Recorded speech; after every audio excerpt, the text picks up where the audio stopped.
Good evening, everyone. Good evening, Wolf. In particular, happy birthday for yesterday. I hope it was good, despite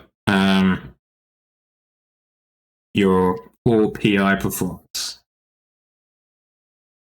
But surely that shouldn't affect the backdating of it.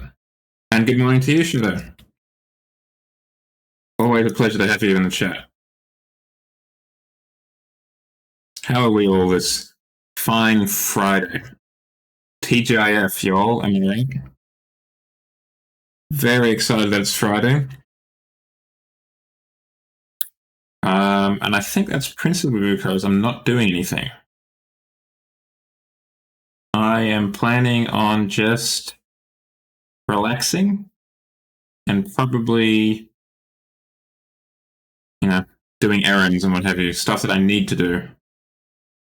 That's the plan. What about yourselves? What are your weekend plans? What do you think about that response? I'll tell you about yesterday what I did on Wolf's birthday, which was unrelated. I went to the opera with my brother over at the Sydney Opera House. The first time I've been to an opera. It's an interesting experience, opera. Because I knew it already, but I guess it's something to actually hear it out loud. It's all in Italian. So they have not subtitles, they have surtitles.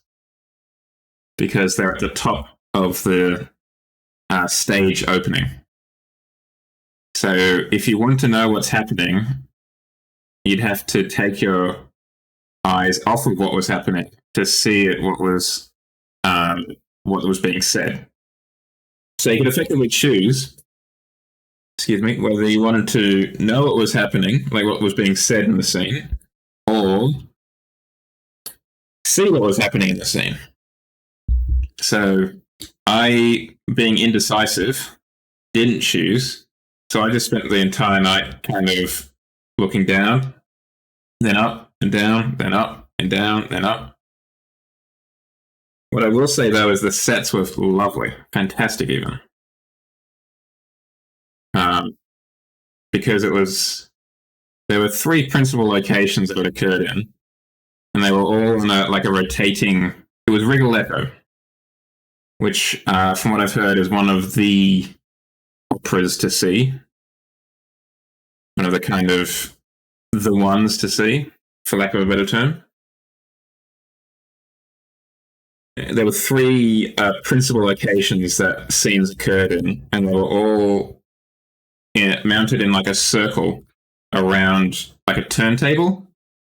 So as it moved from scene to scene, the entire set would rotate to show the palace, or then the character would walk out of the palace into the alleyway set, and the stage would the set would rotate around him as he was kind of walking, in air quotes, or walking to his house, and it would rotate, and he'd just kind of jump on the steps and climb up them as it rotated around. It was very cool in that sense.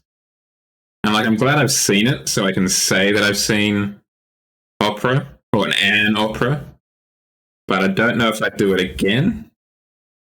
But I think it is something that you should try and check out.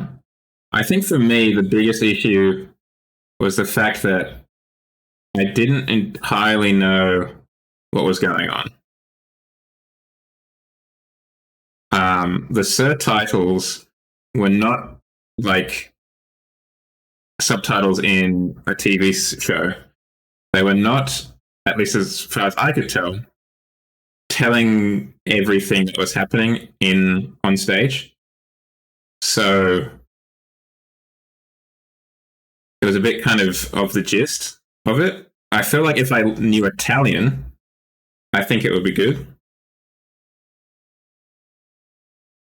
I mean, you jest, Wolf, but that was definitely an impressive part of it.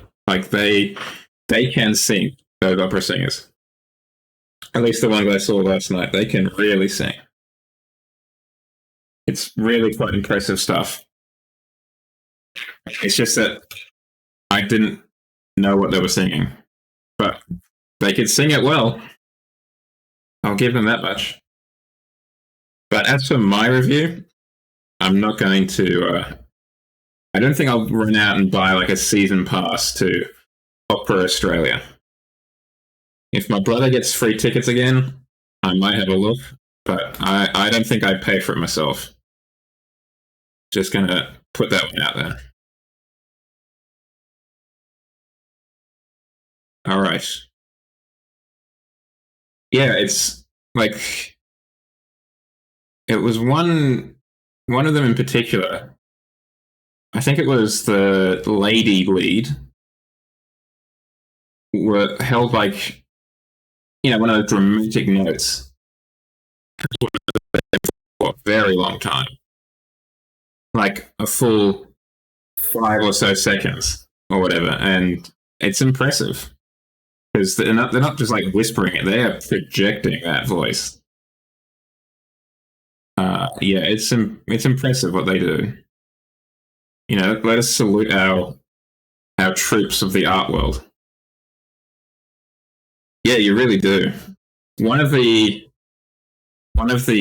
performers didn't to begin with, and it was really quite noticeable that they were underperforming. They picked up in subsequent scenes, but when they first turned up on the stage, they were definitely letting the side down, for lack of a better term, unfortunately.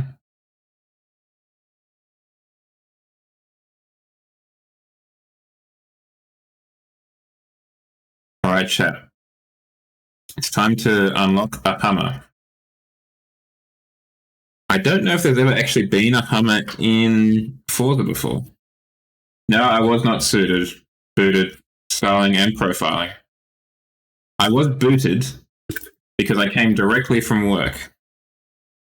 So it was business casual with a jumper on. And my RM William boots because I'm a little bit pretentious, I guess. But no, I mean, we were definitely towards the lower end, my brother and I, because he was in a similar getup. We were definitely in the lower end of suited, booted styling and profiling on that spectrum. There was at least one couple, the man of which was definitely in the kind of James Bond full suit and was rocking it, may I say. He did look quite good. And obviously there were several ladies who were dressed to the nines as well.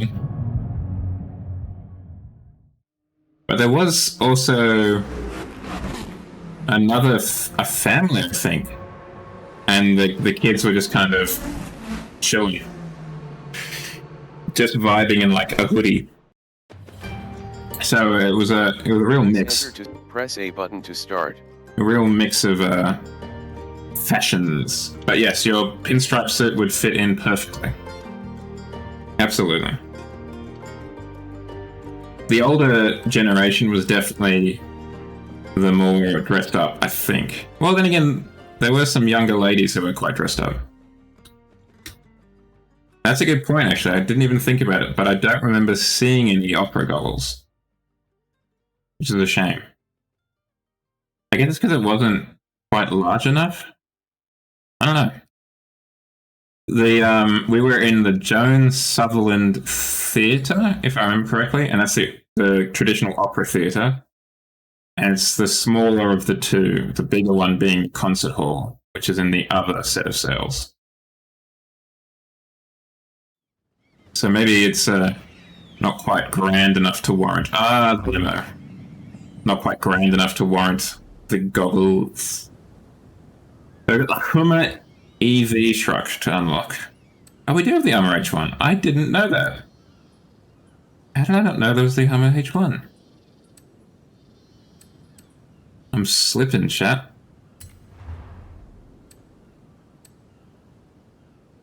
I will unlock the horn. Why not? Get some customization. Modern Rally B700. That seems perfectly tolerable.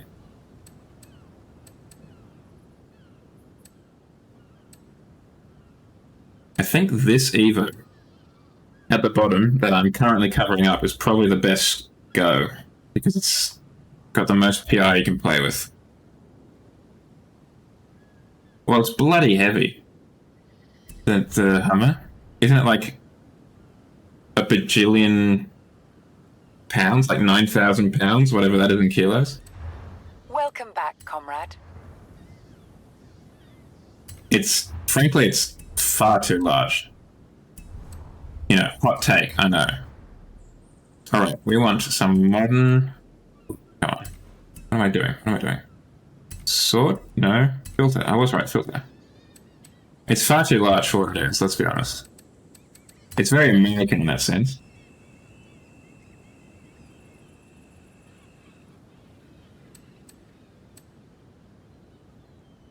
Then again, I don't think I've ever touched this one. Ever, looks like. Whereas I've touched that one twice already. Let's try this one out. Change of plans.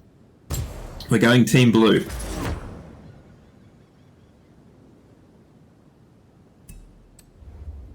We were Team Red for a second.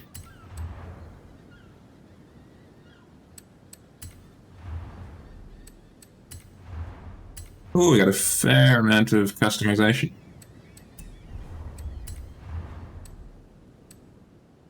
You know, reasonable. Gotta get the mud flaps. Gotta.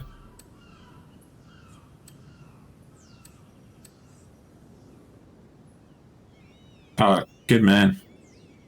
I mean, yeah, after winning both trials, coming first, that deserves a celebratory drink. So rare is that yes, you deserve a drink.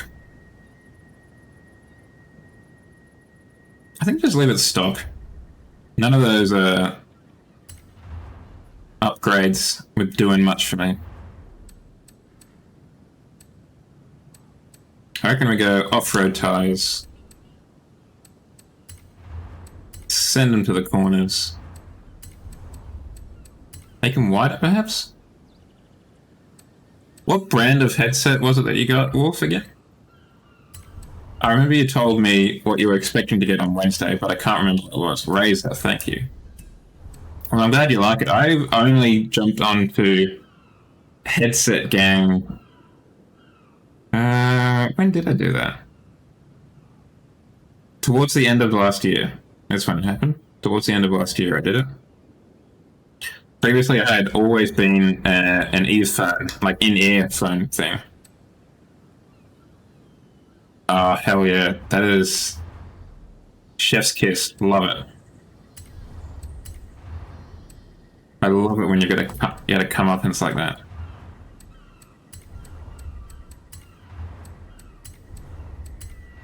We love to see it. Of course, the only better outcome is when they accidentally like yeet themselves off the edge of the track as they're trying to ram you and they miss or something. That's the only possibly better outcome.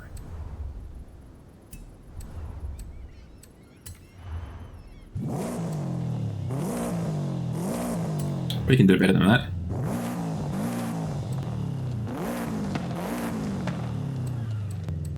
We'll settle for sports exhaust and maybe air filters, and I think that's probably all we can do. No, we can't do air filters. What about flywheel? Of course, we know where a lot of these pieces are now, chat, thanks to the car mechanic simulators we're doing.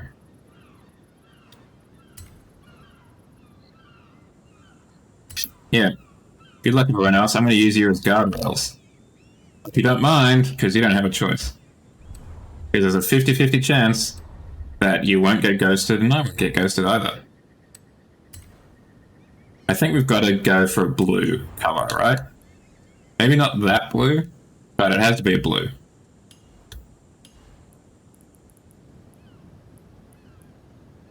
I think a darker blue. Not that paint per se. Where's that metallic that I like to use? There she is. fine tune. I'm having to look at my second monitor because I like a blue light filter on, the primary one, just to get an accurate read of what the color's doing. Or more accurate read, let's not get ahead of ourselves. I think maybe a little bit green.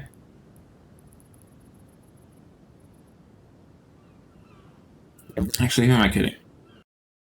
Let's just turn off the nightlight for a second. Come on, off you go. That's so bright.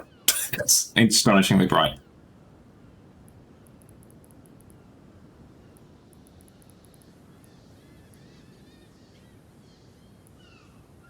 Wasn't last week's trial one of the ones that you boycott because it wasn't a high enough PI point? Not to put you on blast like that, better. Or maybe it was another one earlier. But yes, just looking at it, it looks like it could be a nice one. Well, that's a right shame.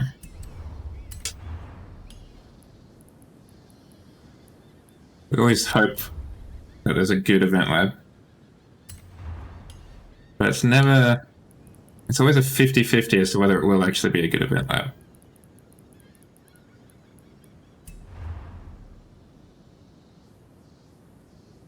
Yeah, let's turn off saturation. Do we want white or black? Let's get black. We'll get some stickers on the old whip. Oh.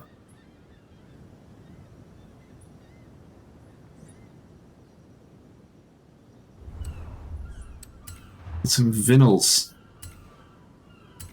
What vinyl shapes do we have? We could put Hummner on the side. Let's put thermo chain. Thermo chain racing. Kind of keep it in line with that shoulder fold. Oh, the other thing, Chet, did you see some of the news coming out about the new crew game? Oh, and also the new motorsport as well. That was announced. Or more details for it were announced this week. GDM Teddy Bear, DT Stripes, Spider-Man. I wish there was more than just this. What is it? 8x4 grid.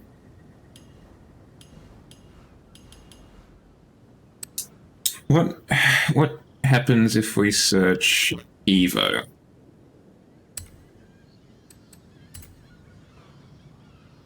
How does nothing meet that criteria? How does nothing meet Evo?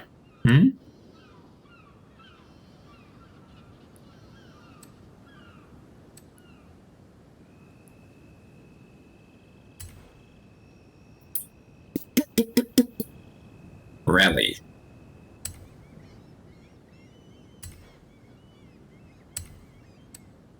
Oh. Weird.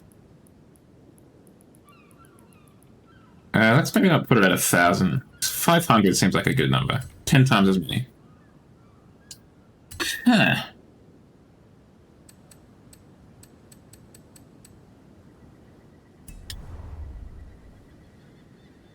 What's going on? I feel like there should be something under the search term rally. Keyword any... No, we don't want to do that. Greater... No, we want description. Yeah. Okay. Let's try Holden.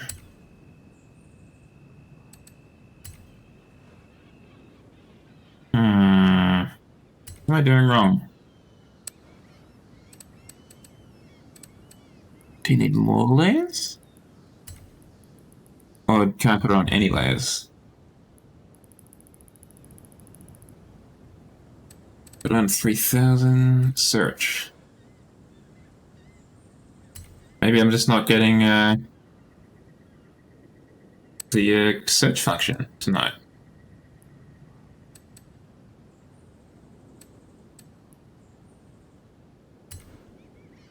Xbox. I guess we're just not getting the search function tonight. That is a right shame.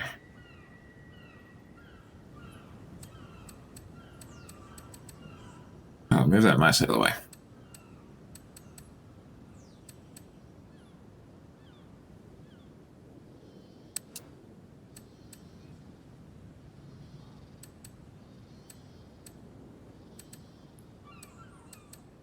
Yeah, can I get anything out of that? Okay, yeah, so I think it's busted on my end. Or the game is busted in some way, but I'm pretty sure there's definitely a logo available on the search bar. I'll put this on the back just in case anyone had any questions. This is in fact made in Japan.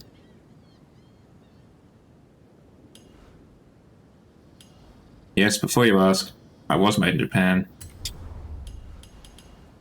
Let's get the thermo over on this side too. Give it the old... Ugh. Didn't quite flip a Ruski quite as nicely as I was hoping.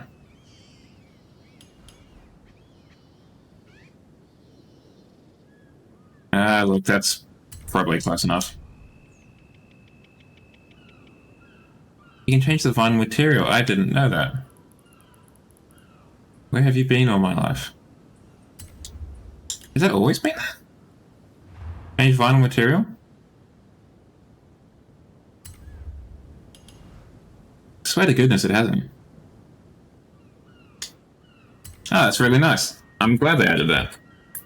That was annoying, where the vinyl would inherit the glossy value that the car had. So that's nice. Well, I guess it's not a huge kind of like headline feature.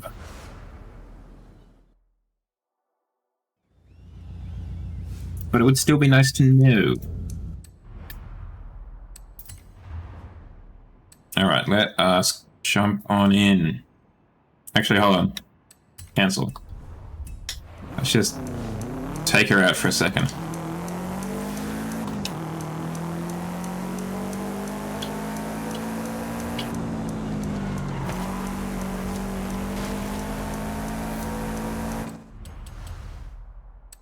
What are we doing with the alignment?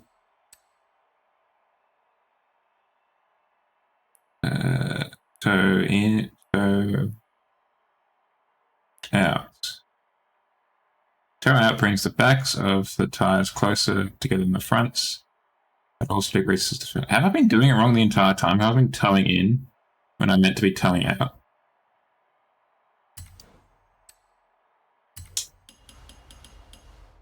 Gosh darn it. Let's turn you down just a wee bit, huh? Just a skosh.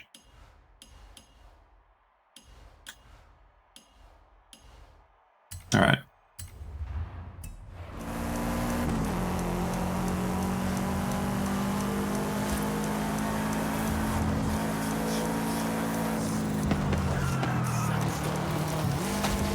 Yeah, we might actually try and reduce the oversteer on this car. Just a little bit.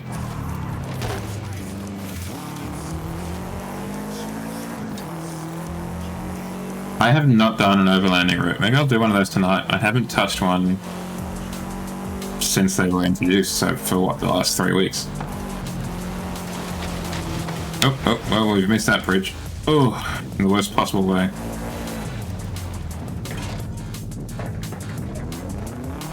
I mean, if you're not particularly into the trucks, I wouldn't say you're missing out on a huge amount. Maybe. I mean, if not, we can always make one, right? Maybe we don't need to fix the oversteer. Maybe it is alright. Yeah, I mean, I was never a huge fan of the Trailblazer either. Actually, I think this is probably alright for what it is. A bit of slidey is not terrible for what we're going for. Now, I've got some ads coming up, so we'll do those first. And then we'll have a look at trial. So, see you in a little bit. Oopsie daisy. Come on. Get back in there. There we go. Second race is in the mangrove. Okay.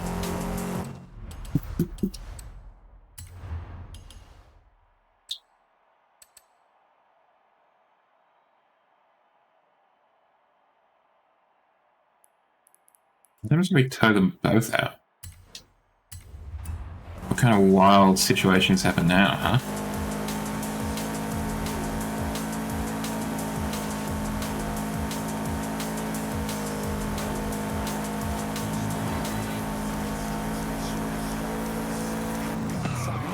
Well, it doesn't feel too different. Maybe a little bit more eager to turn in.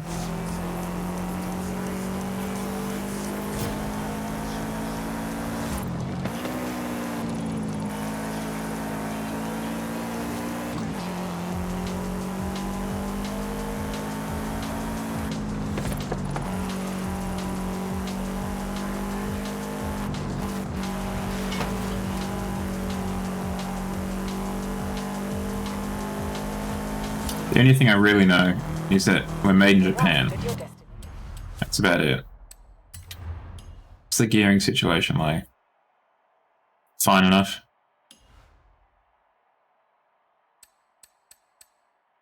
Don't want to increase the caster anymore. Let's try and reduce this a little bit. See what happens when we do that.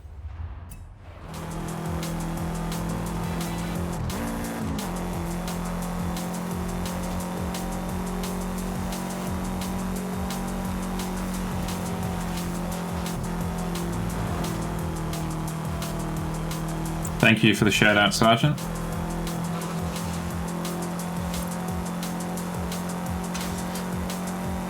Skill points? Oh, hell yeah.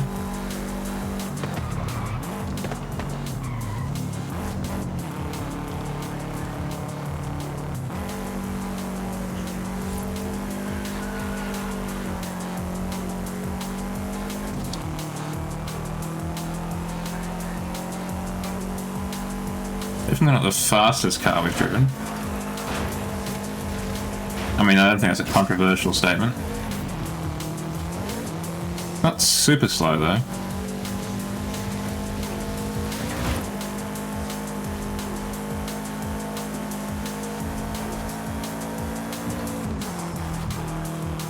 I think in the end, the handling is probably good enough, he says with a little bit of apprehension in his voice. Let's test that theory.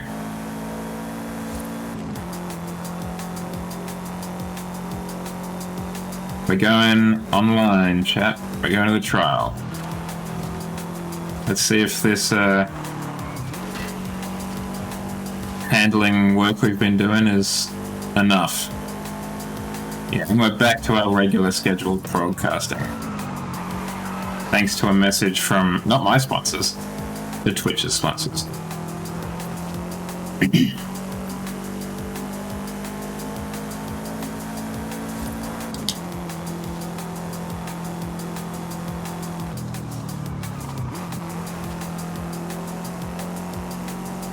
Yeah, I mean, made all the more by the other competitors.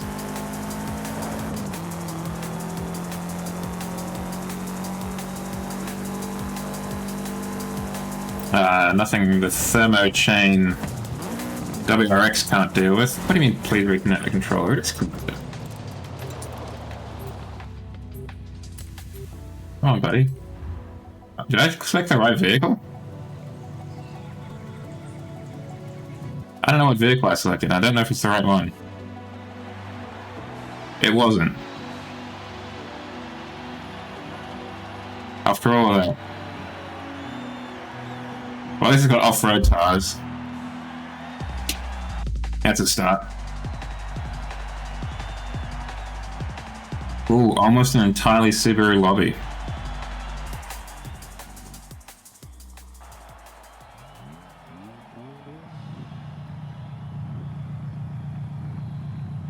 Alright, let's see what we did to this car back when I touched it. I don't know when that was.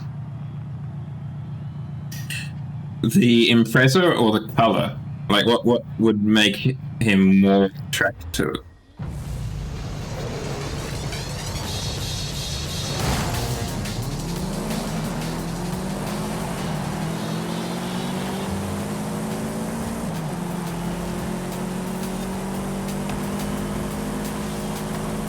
Well, luckily this one isn't terrible.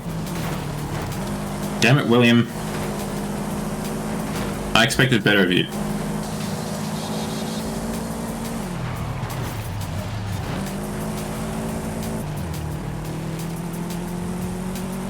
I don't think I've, now that you mention it, I don't think I've ever actually seen a pink car in person. I must have. I mean, I've seen, I guess the closest thing is, I've seen pink Hummner limousines. There was a while where they were not uncommon. But I've never seen like a pink sedan, for example, or a pink coupe. I have seen some purple cars, which is a somewhat unusual colour.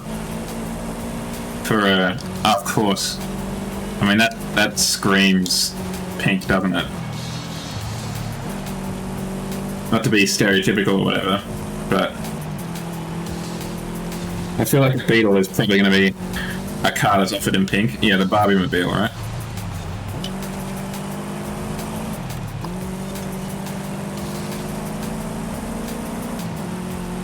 It looks like a halfway interesting movie, as an aside. The Barbie movie. I have had literally zero interest in anything Barbie related up until this point. And it looks like it could be interesting.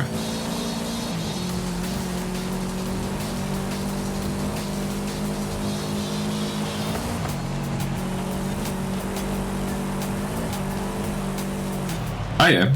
I think for whatever reason the purple cars I have seen have been Audis for the most part, I think, if I can remember correctly, and I'm not sure why. Because I don't think anyone really offers purple as a colour. I think it's all aftermarket for the purple.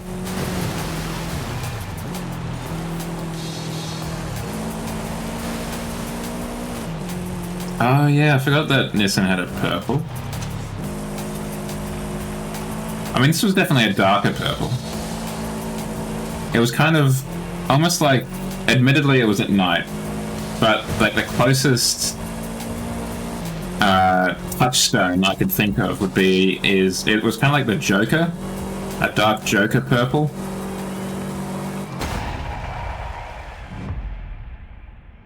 You keep disconnecting when I just put you down.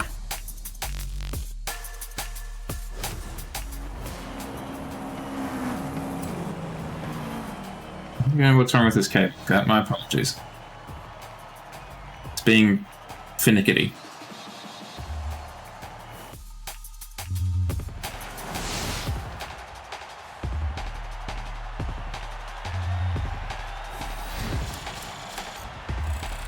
No. That's the thing.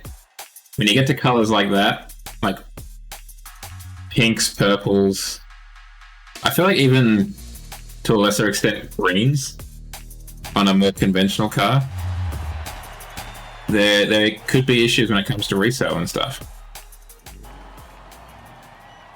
If that's something you're concerned about.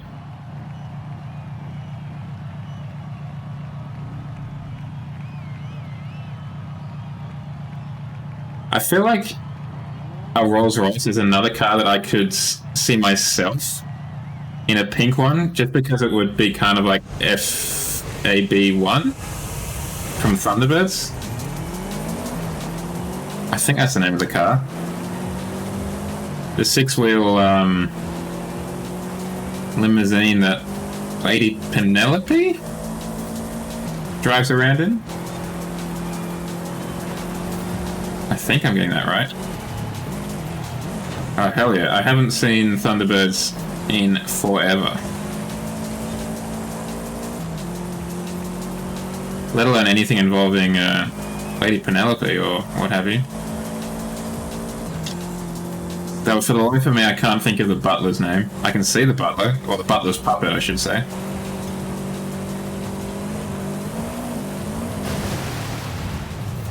Parker, thank you. Shadow, thank you.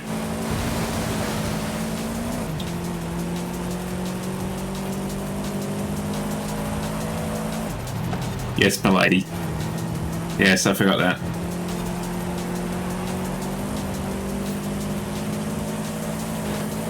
Sorry, Pablo. Good for you, William. You didn't finish last time, so good on you for coming third.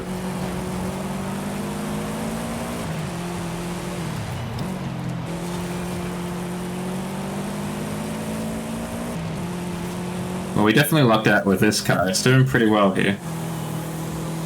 It's... the characters are CGI, but the actual sets are not CGI, which is impressive to me. The actual sets on Thunderbirds Ago are bigotted by the people who did all the Lord of the Rings stuff and what have you. Weta Workshop, down in New Zealand. Oh yeah, I mean, the OG just has that kind of English post-war vibe to it. It's also got that kind of retro-futurism, that optimism that, you know, in the future we're going to have, you know, like atomic-powered machines that can move skyscrapers and stuff like that. And sure, they'll go wrong or whatever, but there's an international philanthropic organization that'll be there to help out.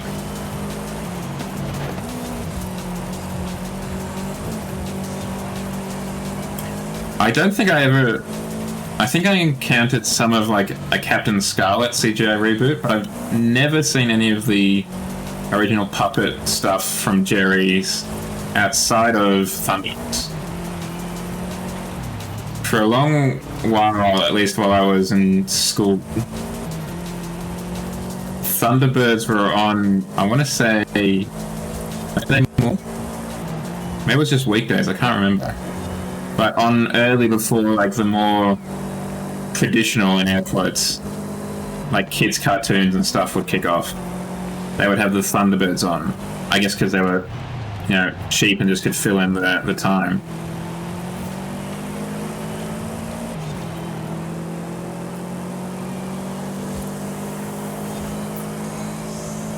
I think at some point I know about Captain Scarlet. I knew about it before I encountered you, certainly. Back at school, I think they had like a Jerry-verse cutaway book, basically, that had some items from Captain Scarlet's universe. Like, I think some of the fighter jets and the flying fortress base thing, and I think some Stingray stuff. Oh, that was bloody close, chat, that checkpoint. So they had some of these kind of other properties included in it that I'd never encountered before. I wonder if that book's still around, because that was... I love a good cutaway book, chat. I don't know if I've mentioned that before, I probably have. But there's something fantastic about just seeing these fictional vehicles or places be thought about in a way that would, like, how would this actually work? Yes, that sounds right. I remember the Angels. I don't remember Colonel White, though, sorry. But I remember the Angels being mentioned. They had, like, weird fighter jets that looked like they had a torpedo on the front of it or something, I think. Maybe that was something else.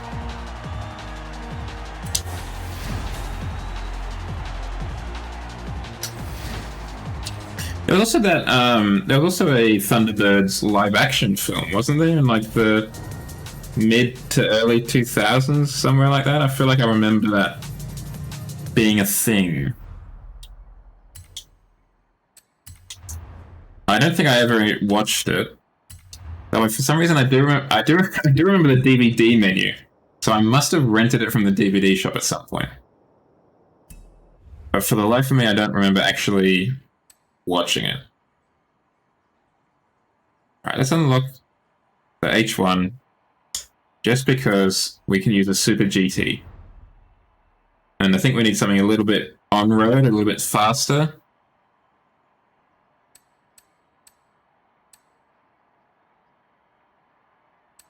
And maybe the SLS, perhaps. Oh, yeah, yeah. I mean, you'd have to be a complete idiot to not see an obvious connection. Like, and by obvious, I mean a literal straight line between Team America World Police and Thunderbirds.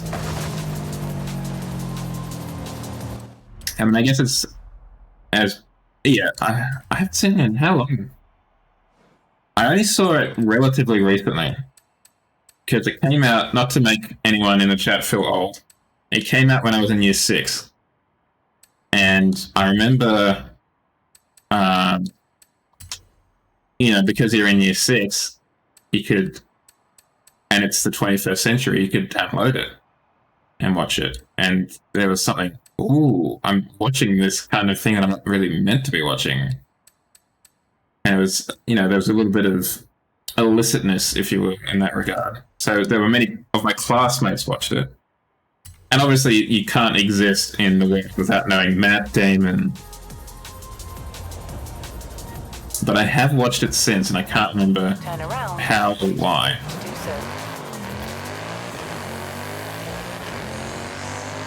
I just want to go quickly to the Festivale and maybe have another look at this whip, see if we've upgraded it correctly. Turn around when it is safe to do so.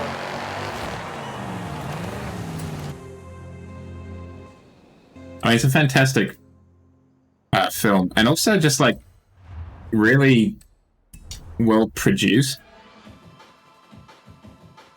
Like the sets and the marionettes, I guess you'd call them. They just all like they look really good, but they still have enough of a. They don't care as much about the conceit, obviously, as the more serious Thunderbirds productions. So there's enough of a. What's the word? Like, it's not as professional, I guess. So you can see where, like, the background loops when they're chasing the cars or whatever. But it all works quite well in that kind of... I don't know what the word I'm looking for, like rinky-dink. Kind of unprofessional. But yeah, so you are making me want to watch it again. So we were probably... Let's go for semi-slicks, because it's a bit wet out there. We want full fat rear tires. Let's get some new rims. Let's try specialized rims, chat. We've been sitting so often in sport rims. Let's try specialized rim. What kind of looks Super GT specialized to you? No, the SLS is a very good looking Benz. It's up there with the AMG GT for me. I reckon these ones looking pretty good. The HREs. That one in particular looks really nice. I feel like any performance Mercedes can qualify for that kind of award. They're all pretty bad on the old tire tension front.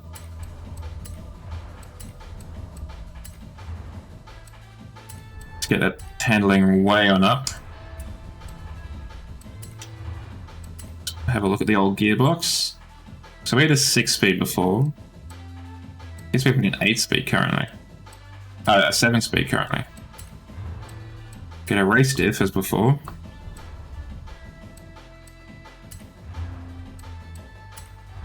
That's a good question, chat. Do you drive with in Horizon? I would advise you to drive with like traction control on in the rear wheel. But do you drive in Horizon with traction control on? Because I've seen some videos and I noticed that they don't have traction control on, but I do.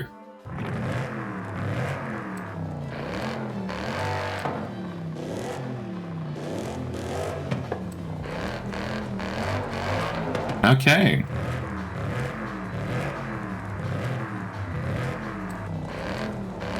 I think that's a good balance. I was tempted by the stock exhaust note, that being a kind of low, almost subtle rumble to it.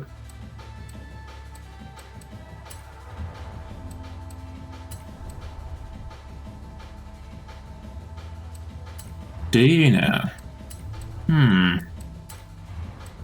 Might be something I'd have a look at then.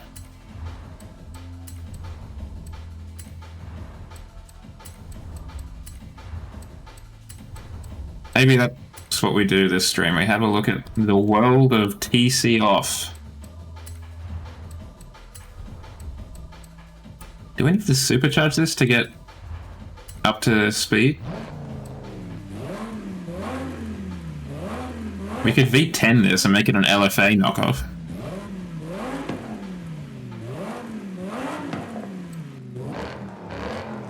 I mean, it would be not on really to do that to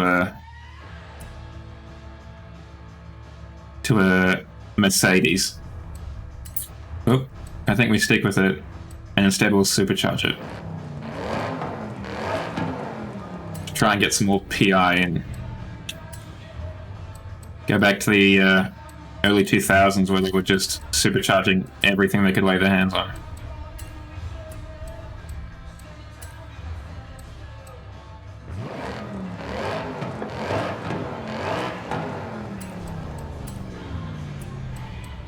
Are the valves done? Yeah. We've still got a lot of PI budget. Like, we've got 10.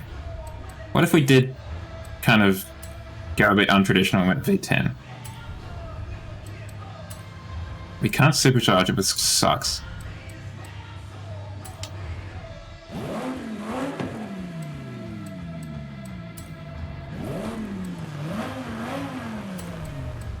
But how close can we get to PI budget to the V10? Just stop. Naturally ass. Looks like we'd have to twin turbo this one. Oh, continue working, sorry.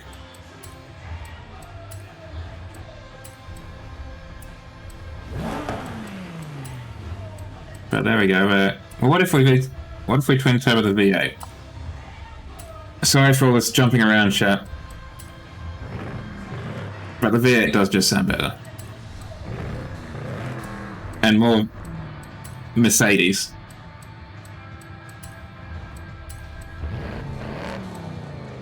I feel like Mercedes are just V8s when it comes to their performance cars. I'm not sure what the AMG 1 is, but I reckon it probably should be a V8. Oh yes, that's right. I was wondering today what the update was going to be, and I forgot about the test track. Yes, that will be nice. A V6 then?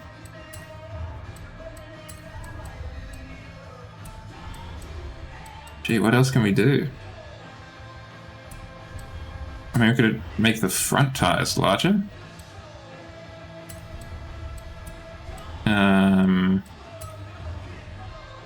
1.6 litre V6. That is fascinating, actually. Okay, so we're not doing that. We're not doing that either. We want to do that. Would significantly help the handling. But no. We're not doing it online, so it doesn't matter if we've got 3 PI points on the table. I do really like that though. I'm a sucker for small displacement mini cylinder engines.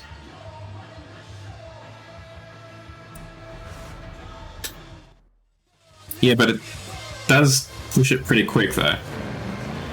All right, let's try turning off this DC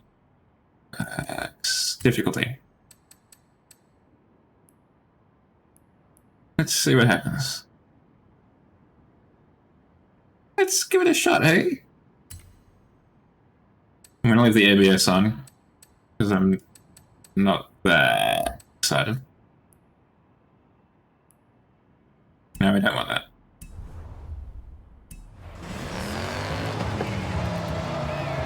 In 100 meters, turn right. Yep. Okay, this is going to be a bit of a learning experience, chat. As you can probably tell.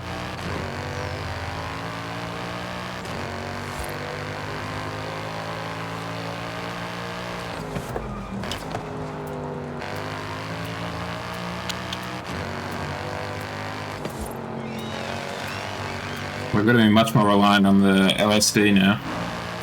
Vroom indeed, Wolf. Vroom indeed. We zooming now, boys. Arrived at your destination. Beat you to it. I get it. It's a pun. I'm beat you to it. Comedy.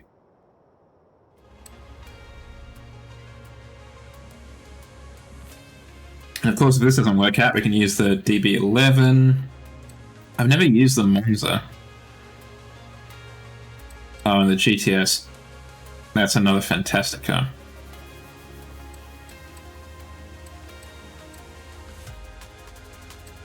Yeah, you turning in for the night, or are you just kind of gonna sit back and watch the old stream?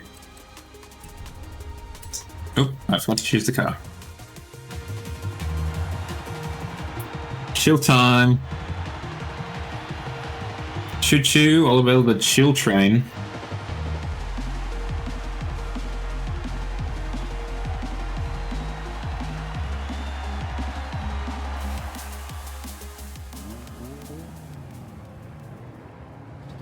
I forgot you played Rainbow Six Siege. Yeah, I don't. I'm gonna have to take a little bit of time to get used to the takeoffs of this now.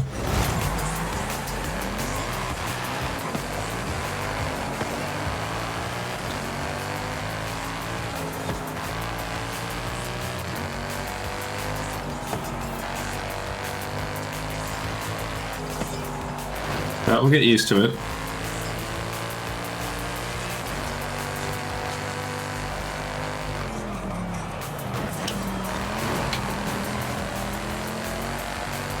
Of course, it should make it easier for the drift zones. Nothing else.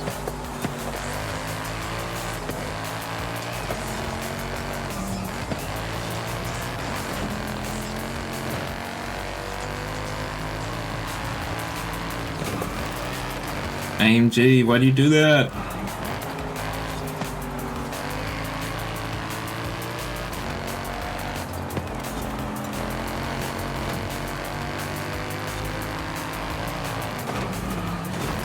Okay, just upside the middle, that's fine, we'll do that.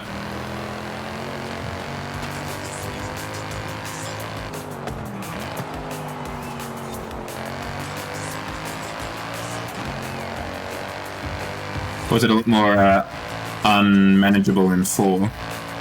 Feeding a lot of sheep and stuff. Sheep paddocks.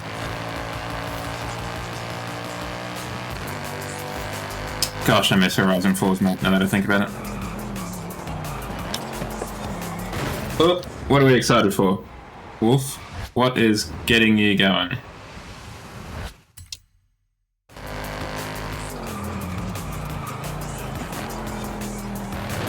Ow. Well, that was not entirely clean, but it was cleaner. And I mean, oh, that's on the way to being clean. Which one's Phasmophobia? Oof. Excuse me, is that the investigation one?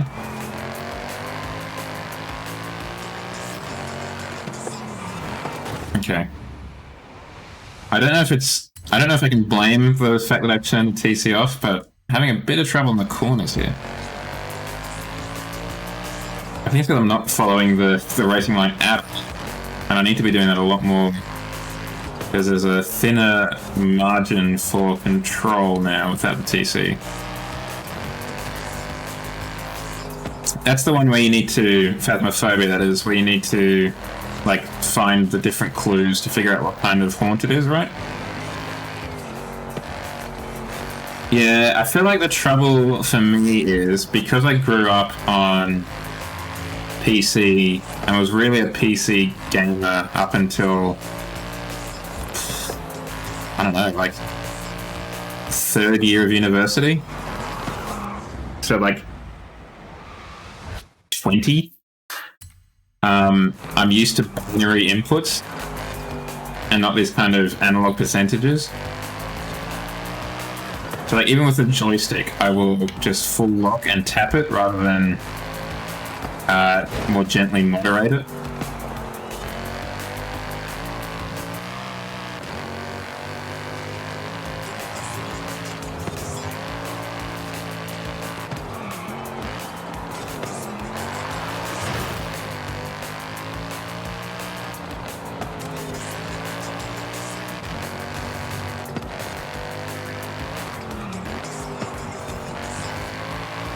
Oop, oop, oop.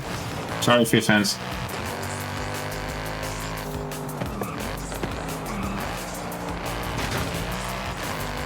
And what is Control Freak saying? Across the line, and I think with plenty of time to spare too. Ah, yes. No, I think I've heard of those. Okay, the peloton was pretty tightly packed though.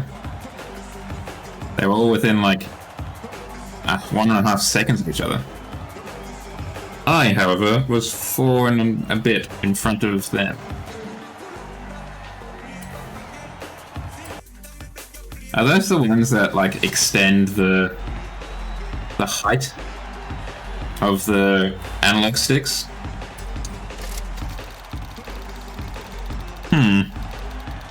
Like I can see it would extend the, like make it more accurate, because it takes more to go to like the side or whatever. But I could also see it could become uncomfortable. Are these all just circuits? I was hoping that was going to be a sprint. In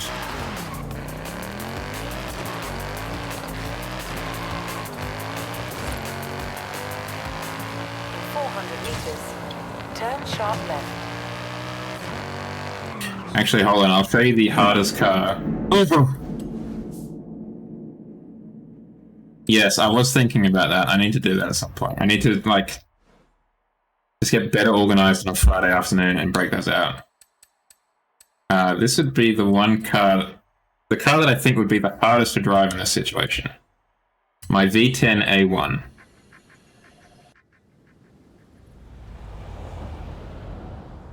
I think TC was like flashing in like 6th gear. 100 meters, turn sharp left. Oh no. Maybe I was wrong.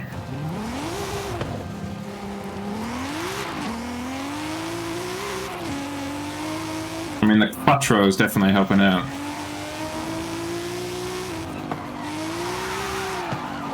Oh. Not as much as I thought. Yeah, right? I mean, it's 12,000 newton meters of torque and almost 900 kilowatts. 1200. If it was 12,000, it would literally rip it in half. At the roundabout, The engine would like roll out of the engine bay as it just revs.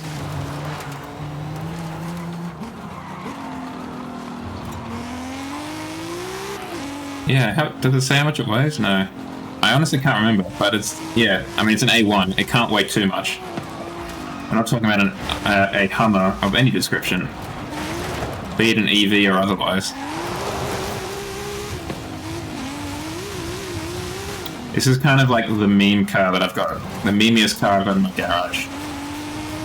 One day in Horizon, I sat myself down and worked through the hot hatch list, I think it was, just to find the one with the biggest engine you could put in it. And I found this one. Previously, I think it was in 4, maybe 3. You have arrived at your destination. You could put a V8 in, I think, the Fiesta? Maybe it was the Focus, one of those. I mean, yeah, but in your defense, that engine is, like, enormous. We try a different one. What about that one? Let's try the GTS, the AMG GTS. Because I know the SLS is a good looking car, but I'd argue that this one is slightly better looking. Not just because it's got a nice paint scheme. Yeah, you've kind of like done what the German army or the Nazi army wanted to do. You've taken like a U-boat engine and put it in a car.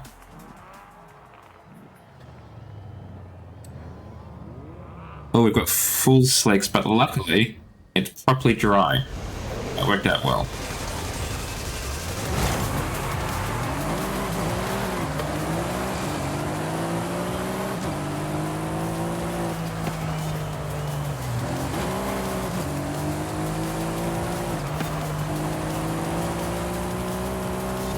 The engine note is definitely a little bit flatter.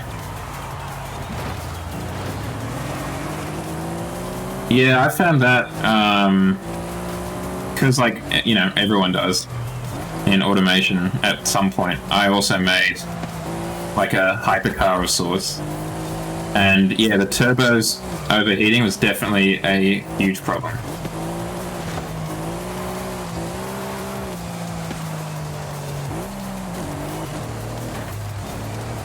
Damn it, Pacer.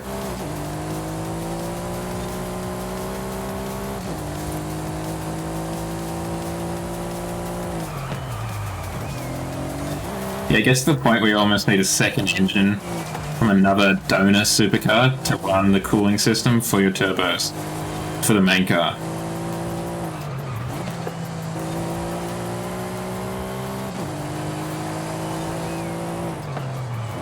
Have some sort of cooling apparatus on a trailer that you pull with you when you go full speed.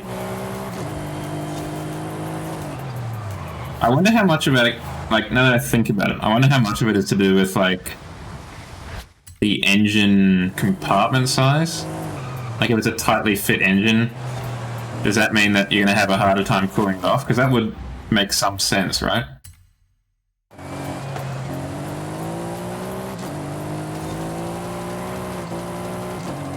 We're not doing as well as we did in the SLS by a large margin. And really, it's not helped by running into the back of the Ferrari.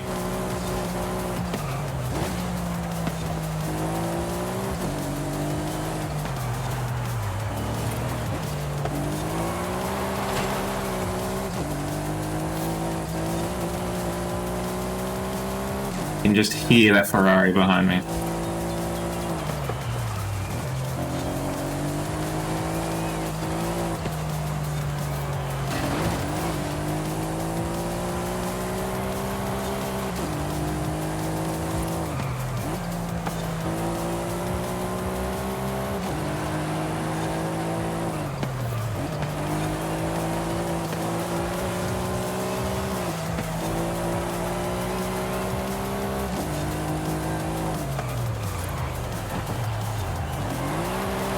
Where do you come from?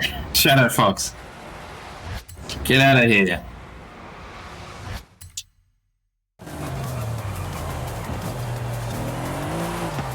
Trying to distract me with talk of turbos so your driver car can overtake me. How dare. The lesson from this race is we should have stuck with the SLS. We were lured by the higher handling stat of this car.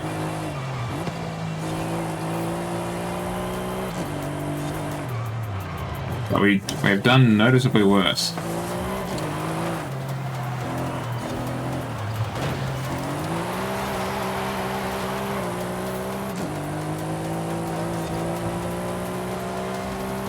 Maybe it's having the issue I was having and not being able to like look up what's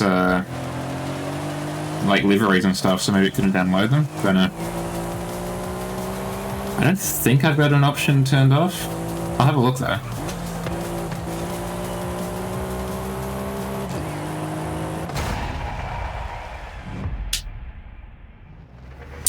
The driver knew that it was close to coming third.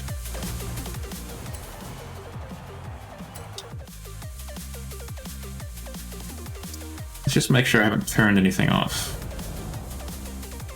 Like prevent drivatars bringing their paint schemes over. Probably under video or graphics, I imagine.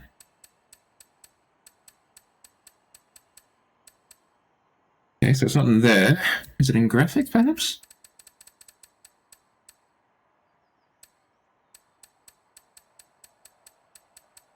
Not there either. Button gameplay.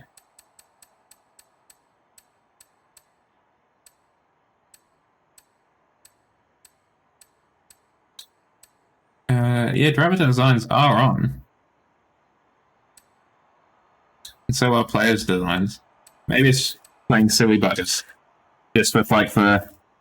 as it was with the market before. Alright. Next race. Around the town. Turn around. So we'll jump back in the SLS and see if that does better for us. In 200 meters, turn right. Yes, we did. We finished Halo on Saturday, last Saturday. We actually finished it early. 400 meters, turn left. So we ended up playing some Halo multiplayer. Turn left. The Warthog run did take a few attempts. I think it was still there at that time. 200 meters. So I can't remember. You will arrive at your destination. That final Warthog run took a few attempts in different, probably more car mechanic, to be honest. I actually enjoyed that. Yeah, let's jump back in the SLS.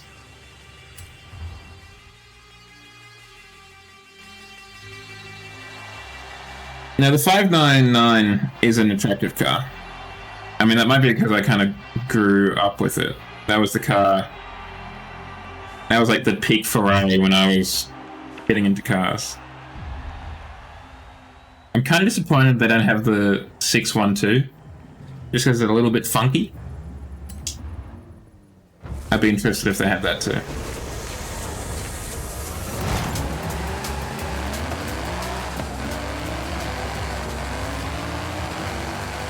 I've got a soft spot for Super GTs, so I feel like the 612 is much more of a Super GT than the 599 is.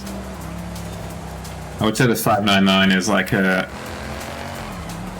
race car, you know, like a more traditional supercar than a Super GT.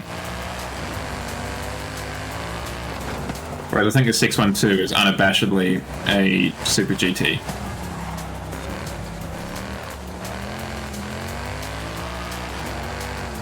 It definitely had an acquired look, like an acquired taste look.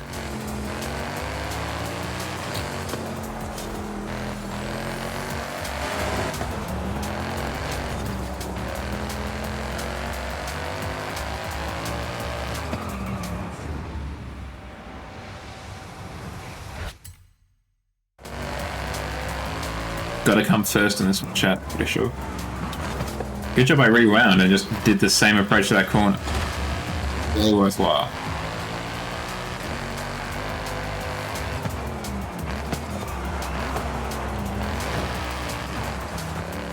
Of course, turning off TC is going to be absolutely the worst on a rally course now that I think about it.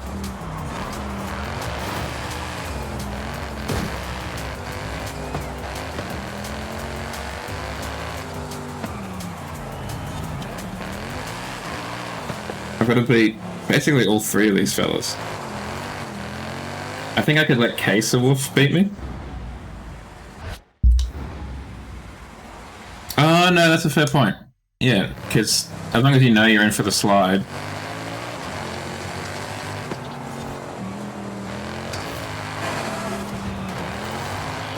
Hitting a gutter is a lot more dangerous now.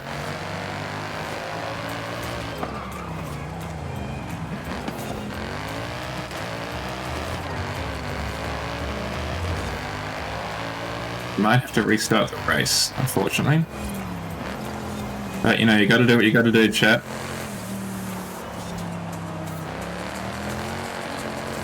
And there's worse circuits to have to do again. At least it's not the cathedral circuit.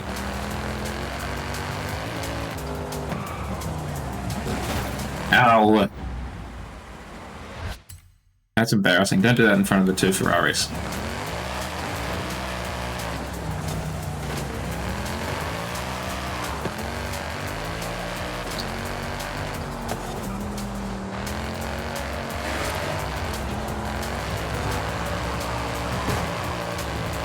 Ooh. Sorry! Don't do what I do. Do what I say, not as I do.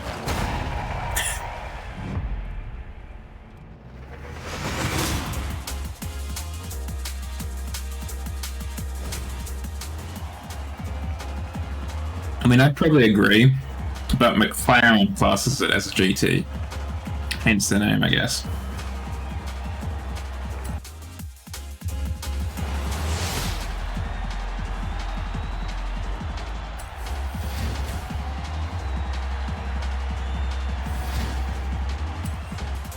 Well, we got the H1.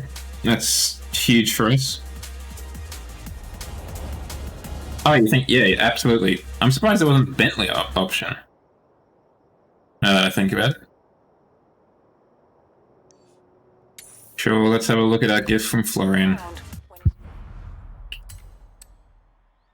Oh, what did we unlock for the series? Oh, the Wuling Sunshine. Hell yeah. Can't wait. Let's jump into the Hummer.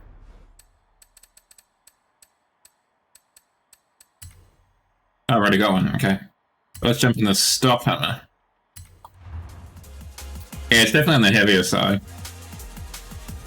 But, like, the current Continental is a very good looking car, in my opinion. In 200 meters, turn right. Just casually off to invade part of the Middle East. Turn right. Don't mind me.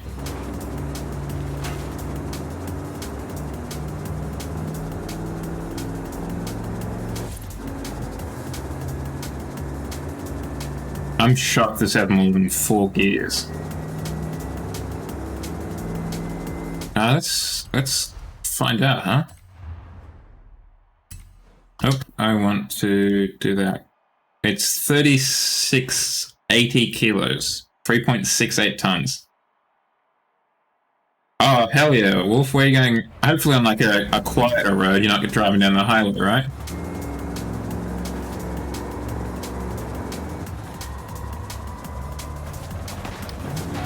How are you feeling about it?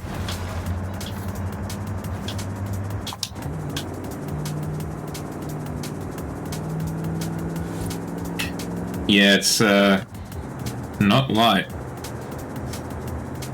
And it's not like they put the weight into the engine, that's for sure.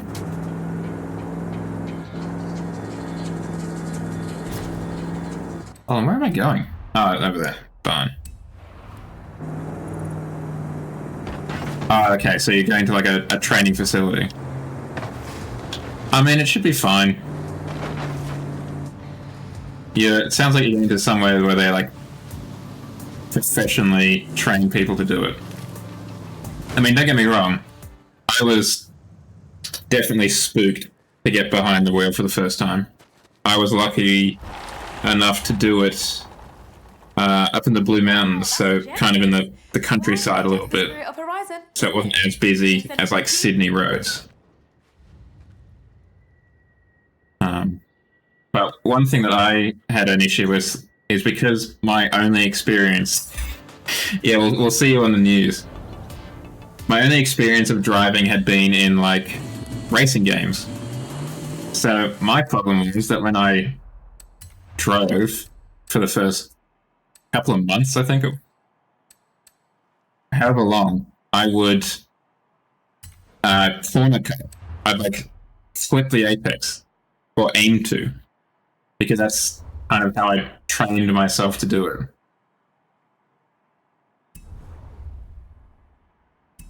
Oh, where are we going? Sorry, where are we? So it took me a while to adjust to properly taking a corner. So for the most part, I was on a suburban road. Well, actually, no. On a suburban road until we got to what's called a fire trail, which is just a dirt track that's used principally by the fire department to deal with bushfires and stuff. That is a very good question, Shadow. Are you learning on an auto or a manual? Auto. Yeah, same with me. It's a shame, but same with me. Didn't have a manual car either.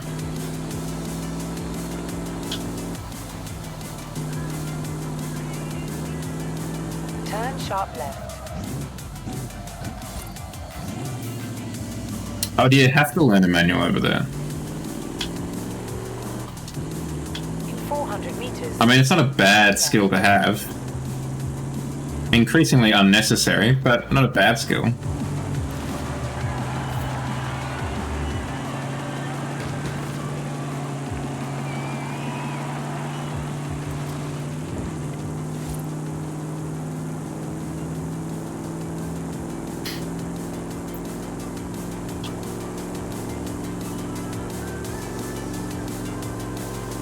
Let's open up the taps. We're on the highway now, chat. Of course, by opening up the taps, I mean no difference because I've got my foot to the floor.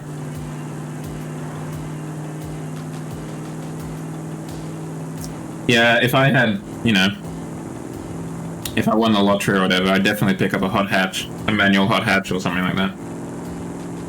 A manual Suzuki Swift. Yeah, she's not the fastest car. She is roomy though.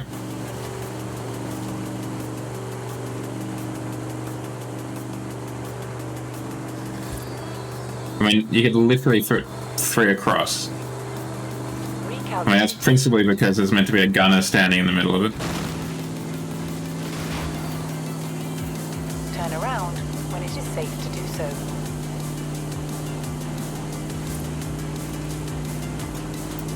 .7 V8 diesel? Surely. Yeah, judging from the torque, it must be a diesel. Oh, and the ref. Yeah, that would indicate a diesel too.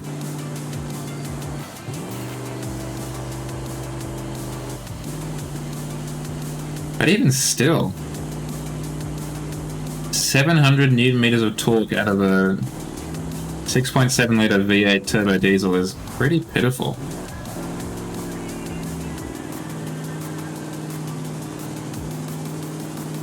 And we all know it's not economic. It's not like they've kneecapped its power so it saves on petrol or whatever. Weird.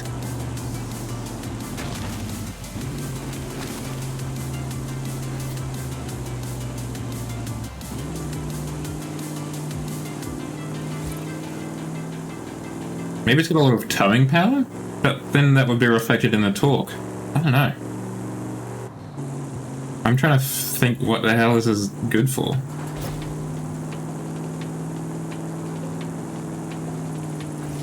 I mean, that's if I'm driving economically.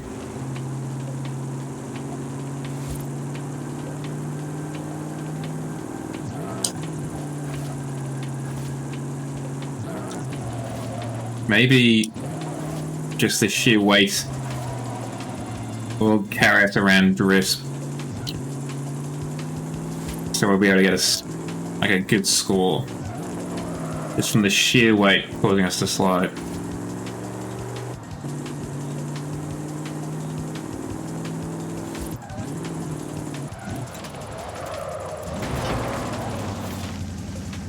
Too much sliding.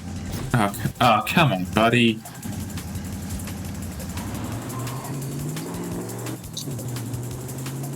I don't know how this car established such a brand that they needed to rebuild it. No, but at least your cars have a reason for the pitiful MPG. the pitiful fuel economy. They give you something in return. This one just gives you noise. Like, for 4 MPG... Hello, T-Rex. That's quite clever, actually. It took me to say that out loud to figure out what that was. Welcome on in. I hope you're having a good Friday. Yeah, if it's oversized and overpowered, you can kind of see, yeah, that's a trade-off. Might not be the one I want to make, but it's a trade-off that works. Good news, everyone. Then good news, everyone. Thanks for the follow, T-Rex. I'm glad you like what you see. Well, don't do that tomorrow when you're doing your first driving lesson. Wait for your second one.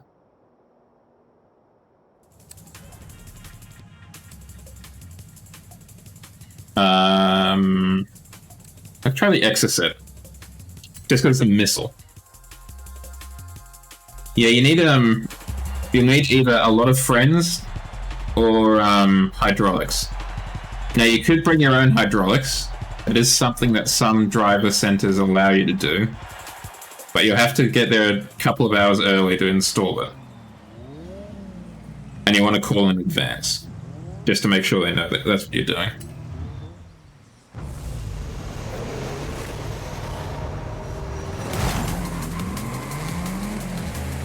Okay, I was worried they would only have like one gear. Okay, the fence destroyed any speed I had. Would I have a pole there? I guess that's just holding the seat in place? Ideally with one of those horns that you have to pull a chain. I'm here for my lesson. Hey, Teach, which one's the brake? As he just drives past, I'm not stopping.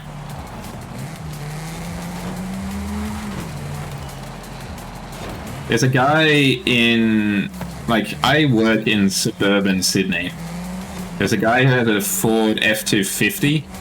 It is enormous. Far larger than it should be.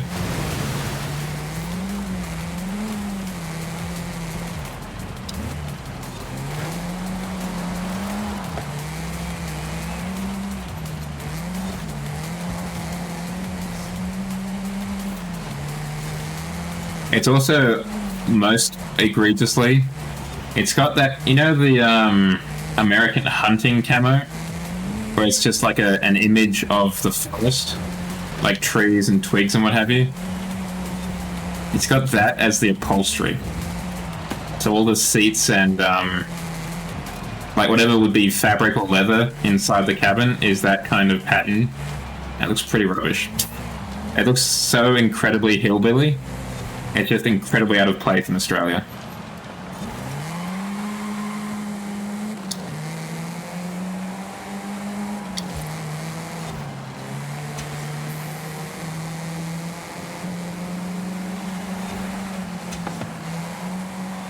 I mean, if you're getting an F-650, you might as well just buy a tank. At that point, like a literal APC. Get an M113 or a Saccharin or a Saladin from the British.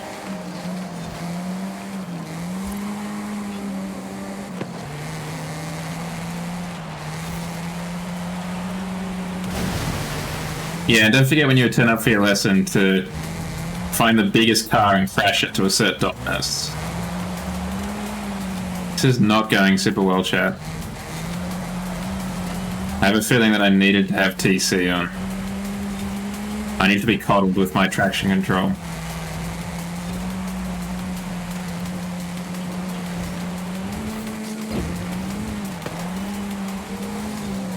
I was very lucky on that flag.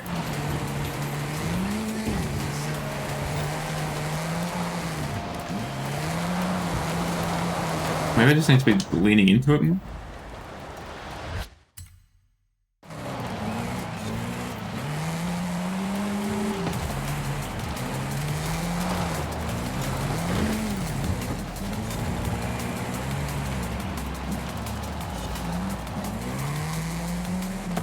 So, Wolf, I take it that you provide your own car to get the lesson? If you don't mind me asking, what car are you going to be landing on?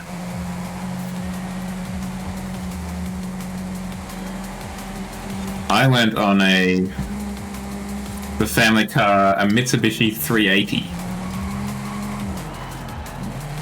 A large family sedan.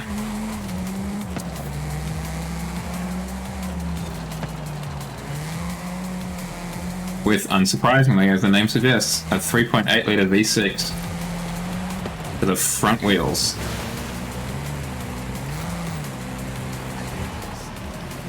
That was entirely released at the wrong time. Nope, don't quit, restart. It was released right after the Great Recession. As everyone was trying to, move away from big sedans. Oops.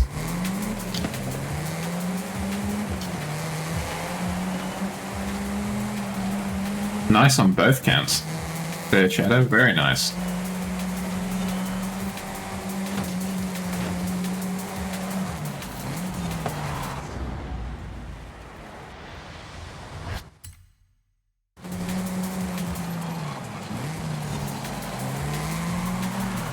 Oh, we've got ads. Sorry, chat. We've got ads and bad performance on the road. And by the road, I meant the racetrack.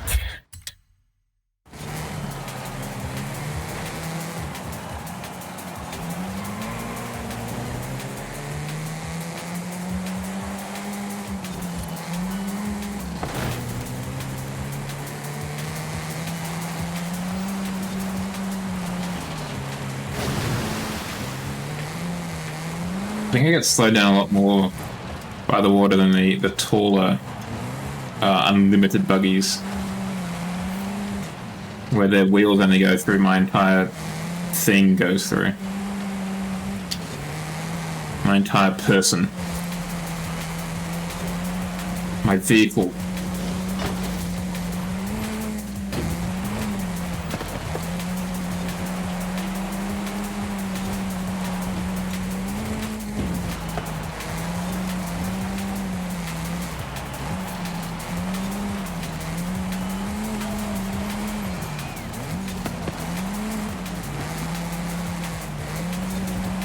This is definitely one of the cooler unlimited buggies. And I think that's because it looks, or it's just like sighted on the road in the most car-like way. It's not as tall as the other ones.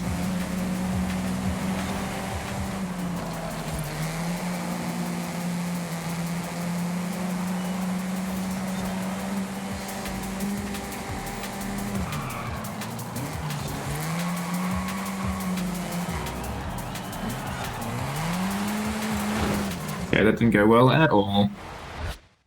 7 ads. Oofa doofa.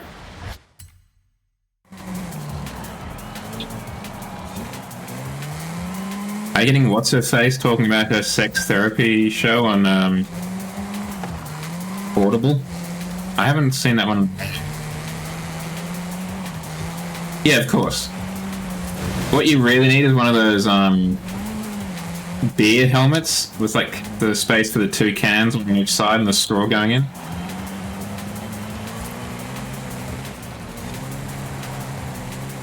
That's great. That way you can have 2 hands on the road. 2 hands on the road, 2 hands on the steering wheel. And still get your drink on. So you're more of a responsible driver. And you want to be able to show that. You want to be able to show that you've got 2 sides to you as a driver. You're kind of fun, you like to drink, but also you're responsible because you've got 2 hands on the wheel.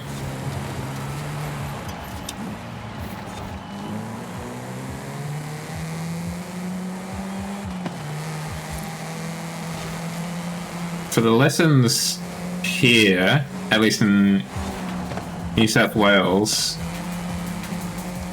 the one that I went on, I think was a Corona. But then when I did last year, I had some manual lessons, and they were on a Hyundai i30.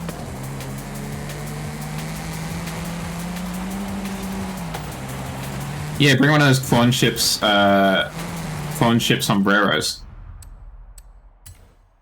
I'm gonna try this again with the TC on and see if it is the TC that's messing it up.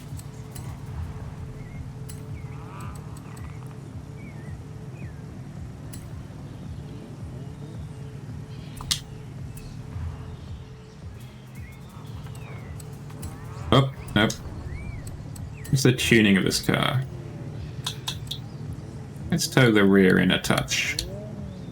Increase the stability.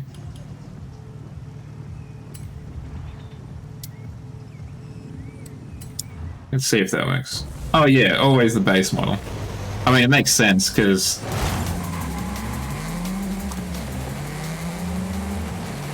they're learners, right?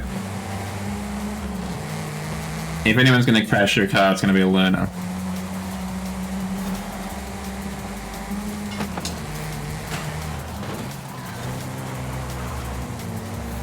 Yeah, just fill the back with bags of water.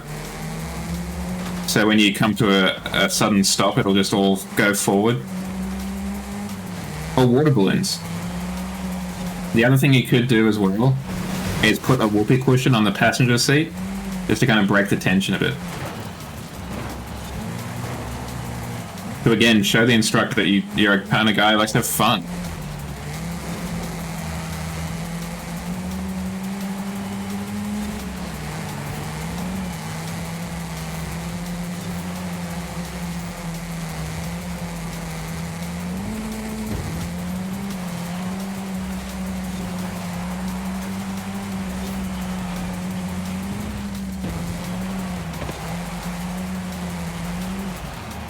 On the Donut YouTube channel, I did see them try out a...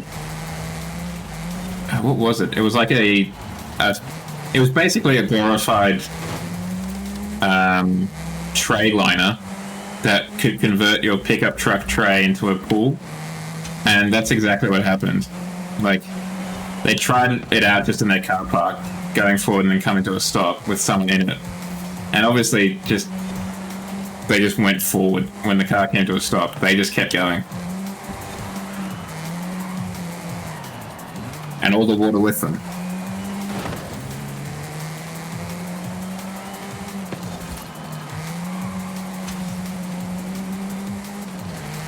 Yeah, make sure that kind of slidey panel window at the back is shut before you put the brakes on. For what it'll, what good it'll do.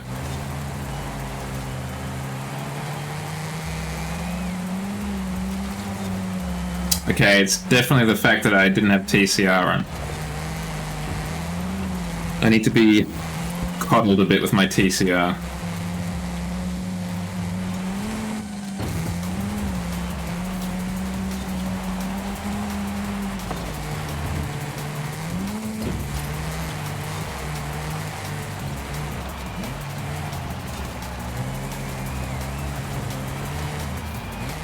That sounds fantastic. It sounds like a perfect Top Gear challenge as well. Like, it's definitely something I could see them, now that you've bought your cheap British Leyland cars, a chauffeur will drive you around the racetrack while you have a business meeting in the back or something.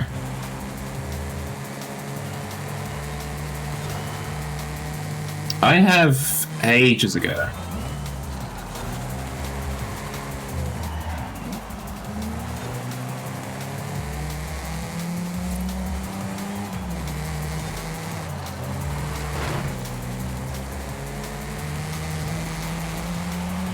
I think the other thing we need to do is take this bad boy to the garage as well. And actually do some work on it. Because this, I'm pretty sure, is basically entirely stock.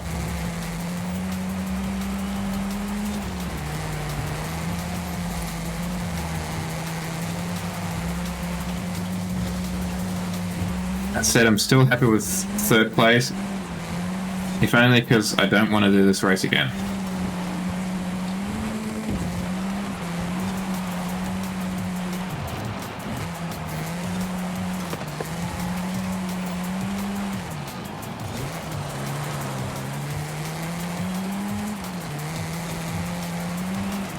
kind of, yeah, I imagine they are, but I kind of want to try and see if I can redeem this car. Guess it's got a cooler name, Exocet. Which, for me at least, just, I instantly go to the missile first.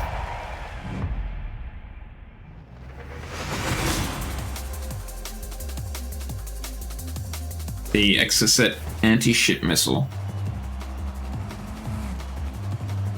No.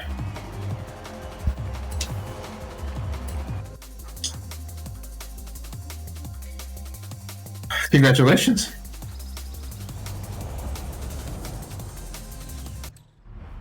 It's not often that your driver tar pulls through.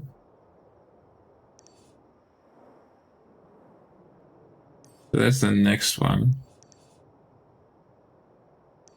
This is probably... yeah, this is probably the closest. Turn around when it is safe to do so.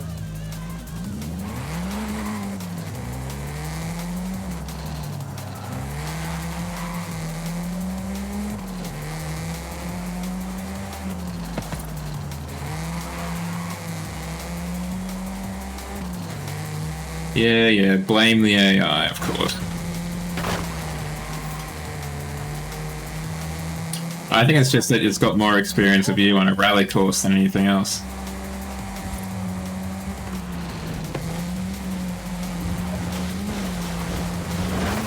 Oopsie daisy. That's alright, I guess we're going this way now. In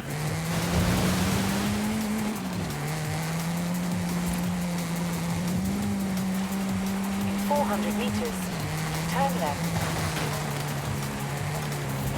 It would be a simple thing, but I would like it to... I would like Forza to have a toggle Turn left. that would give your character a helmet if it had an open roof. Because I would like my character to have a helmet now, because I would just feel a bit more comfortable that way. Turn sharp left.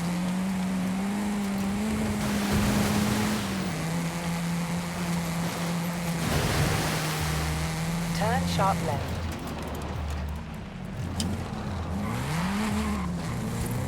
I barely touch the buggies unless I have to.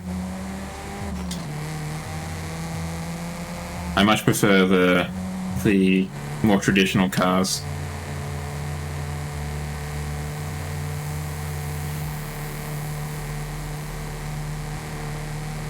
In 400 meters, turn left.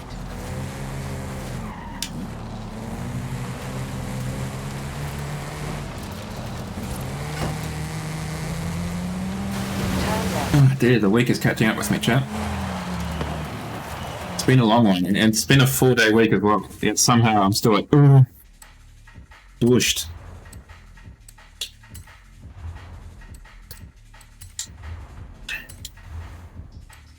Okay, so we can't do all-wheel drive.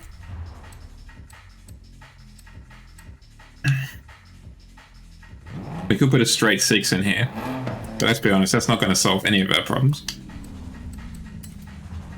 What will, though, is significantly larger rear track and front track.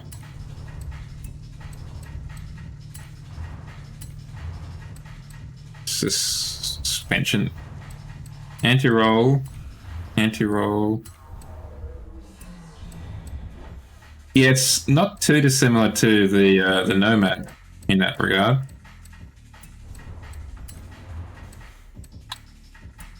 I really wish Lego wasn't as expensive as it is.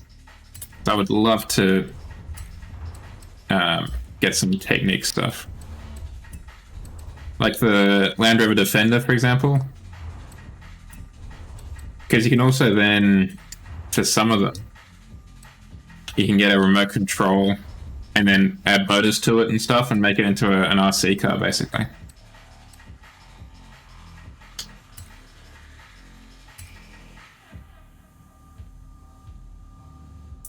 When I was back in Lego, which is, you know, at least a decade and a half ago, probably more, it got to the point where my brother and I were not necessarily looking at the front of the box,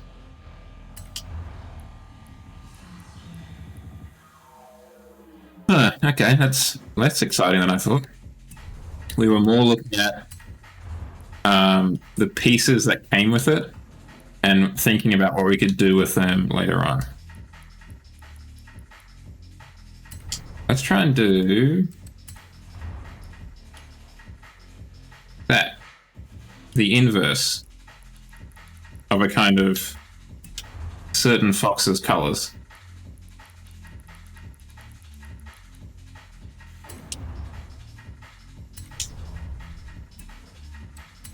Let's try and see if we can get that orange a little bit better. Something more like that. That's a bit too red. We can fine-tune it though. Something like that.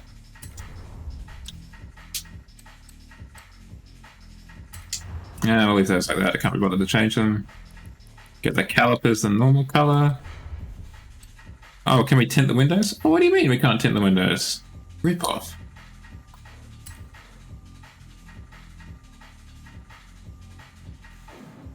It's actually better than it used to be though, Shadow, just looking back at your comment there. Around the time, like around the early 2000s, apparently, like this is a documented thing, LEGO went through a significant phase of having a lot of specialized parts. Like each, almost like each new set would have its own different parts to achieve a certain goal. So there were a lot of specialized parts, which has now been reduced, thankfully.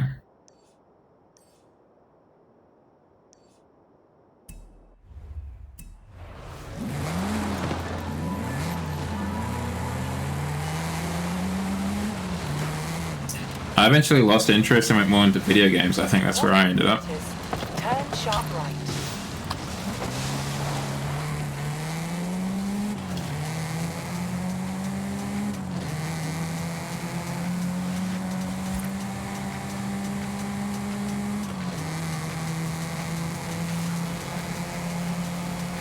Well, I think the bigger wheels are definitely a plus.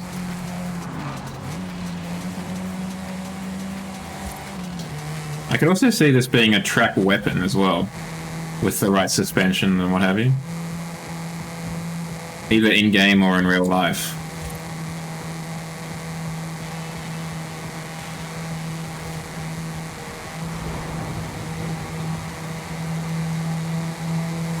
Of this, I don't think so. Let's have a look.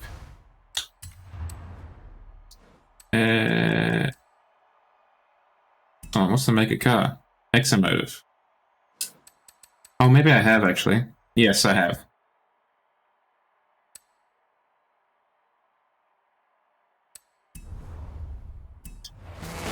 Oh, come on. There should be a spawn protection there when you come back into the real world.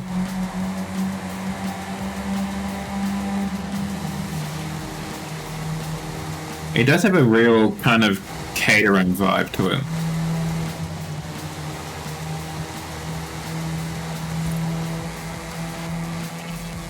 Like, I could see Caterham making this as well as the 7. In the same way that the Aerial Nomad and the Aerial Atom are very clearly of the same lineage. I would say the same of those two cars, even though of this and the Caterham, even though they're from completely different people. Turn sharp right. Oh yeah, and you'd probably want like a full face mask in terms of like goggles, face protection, so you don't get mud in your teeth. Frankly, I'd probably just put like a sheet of acrylic on the front. TBH. Because I would like some protection from the elements coming at me. Right, let's see. Have we fixed the car? Made it less bad.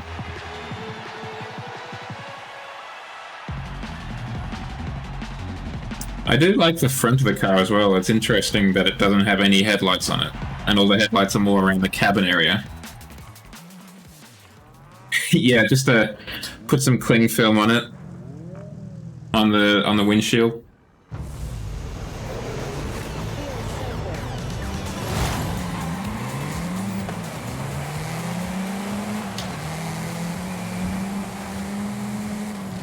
Or just get like some paper and just a really greasy sandwich and just use that to kind of pat through it so you can see. Sorry. Sorry. Apologies.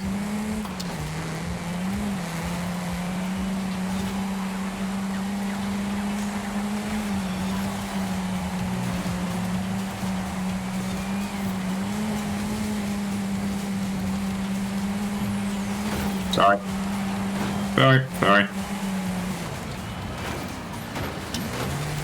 Come on now, Dane.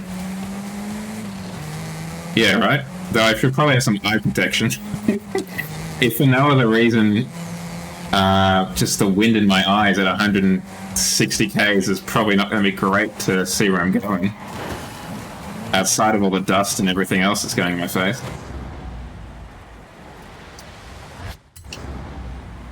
Yeah. At least get like a wet cloth and wipe off the old face.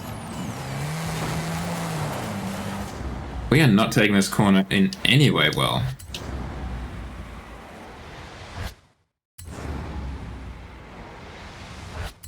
Actually, all I need to do is just drive through a river at speed, and that should probably cover it. Yeah. Raw.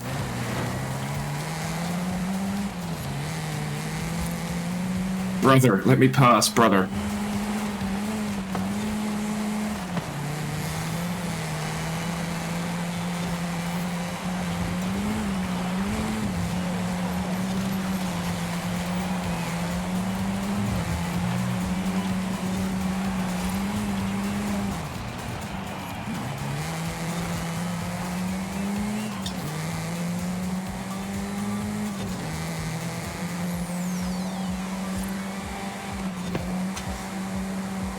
Sorry, chat, for the focus. I'm just trying to move up spots, and it's not quite as easy as I would like.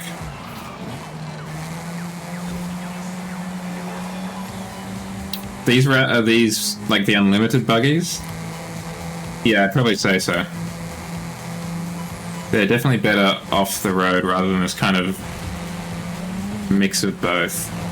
And probably off the road as well, not even on these trails. Ugh.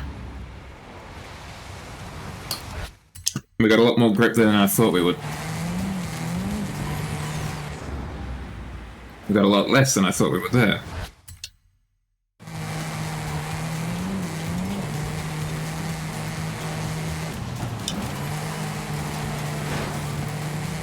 Do you reckon there's much in the way of luggage storage in this car?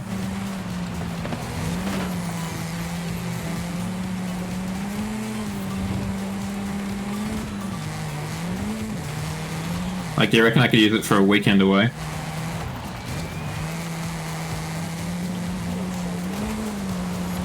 Actually, now that I say that, this would look pretty dope with some saddlebags.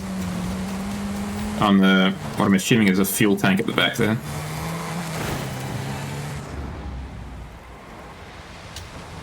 Yeah, that is definitely one of my favorite parts about open wheel cars in this game.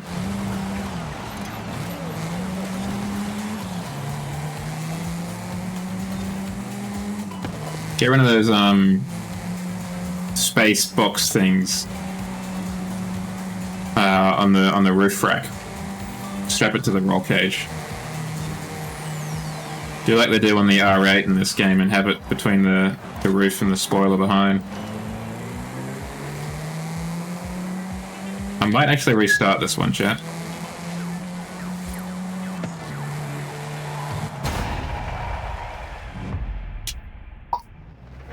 Have another swing at it and see if we can't get better.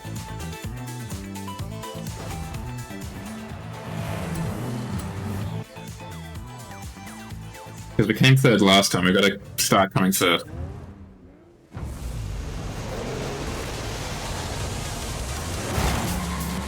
No, just camouflage pants? Yeah. I was trying to remember what pants she's got on.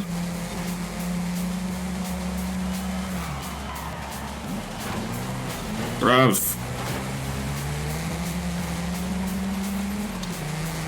Maybe I should have followed your advice, Shadow, and taken on a Lumicraft. Maybe we exorcists aren't made for this kind of stuff. Get out of the way! Trying to get all deep and existential.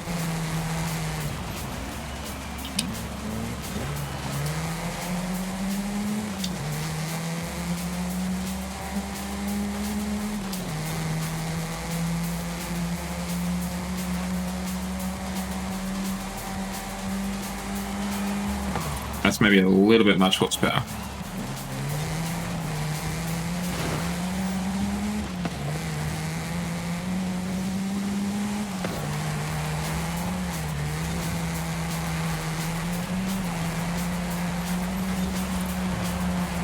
We in the gamer zone now, chat.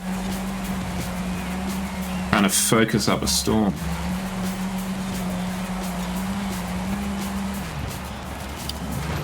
Sorry, Asteros.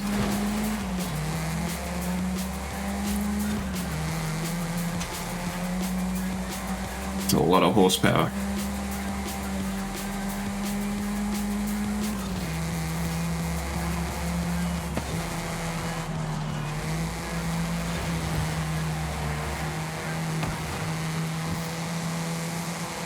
Looks like it's in a Lumicraft 1 through 4. 1, 2, 3 look like they're exactly the same car.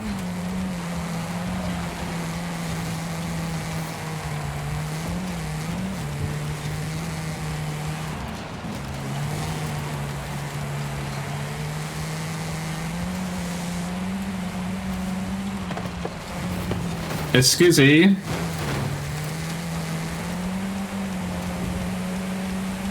That wasn't quite as good an excuse as I was hoping.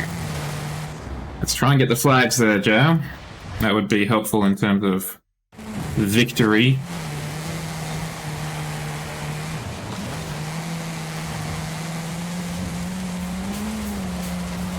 It's going to take some deft application of ramming.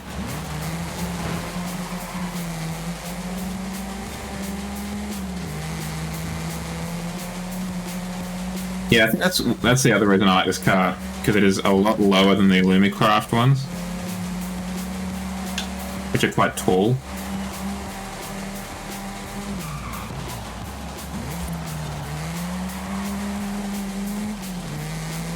Which might actually be to my detriment in terms of this race, but I just like the look of it more. Winner, winner, chicken dinner. I think the exhaust pipe is directly underneath my person. Like it's underneath the car, it looks like.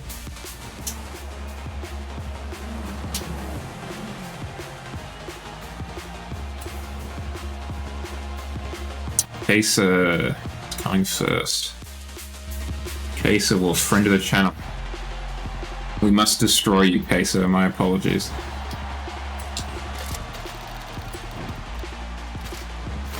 Well, we got a nice ID out of it. Let's send it as a gift. To anyone. Enjoy. Player name. Enjoy, comrade. Distant echoes of the Soviet national anthem. Enjoy our Audi RS4.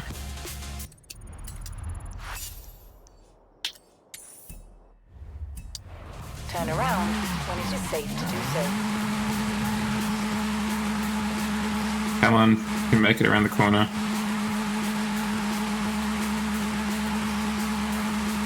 Come on.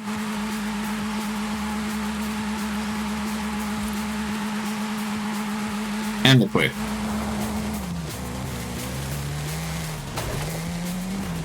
Very good use of my tires.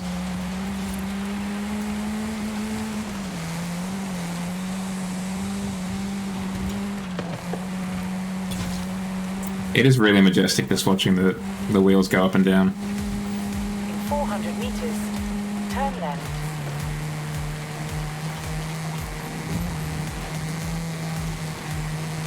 Turn left. It's really cathartic, I guess, watching those simple things like that just like do their job. Meters. Turn right. In 400 meters. Turn left. Will do. Stay healthy. Will do. Once we finish this race and win it, more to the point, I will refill my glass with some more Mountain Dew, and then get a drinky poo.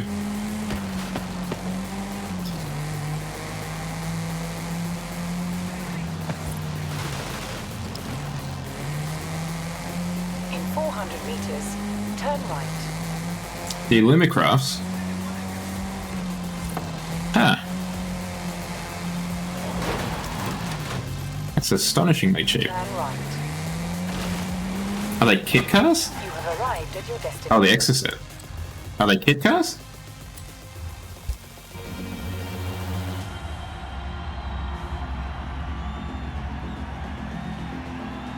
Because $9,000 doesn't sound like you could get anything for that, really. I would have thought $9,000 would be the roll cage.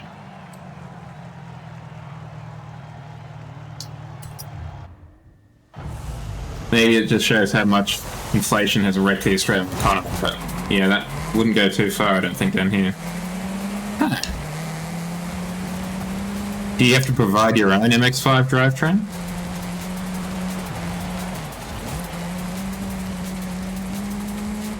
Like, I'm just shocked at how cheap it is, basically. That's why I'm asking these questions. Weird.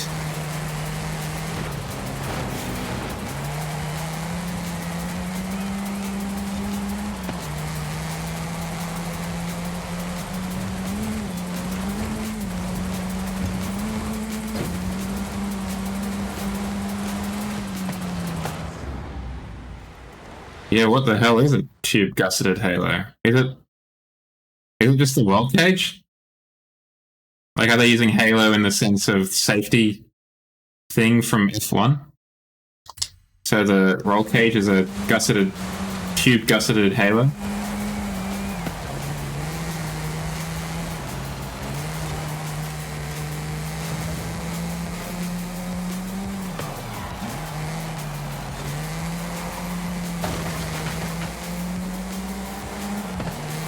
Huh?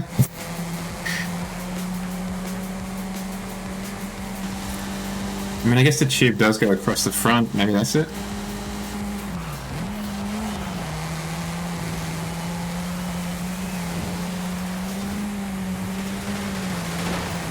That's a big old Exocet, or Exo Motors.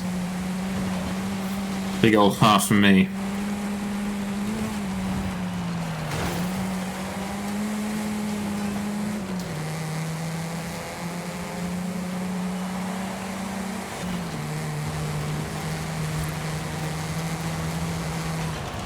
Yeah, I mean, I imagine outside of the steel roll cage, it's, you know, it could basically just be cardboard.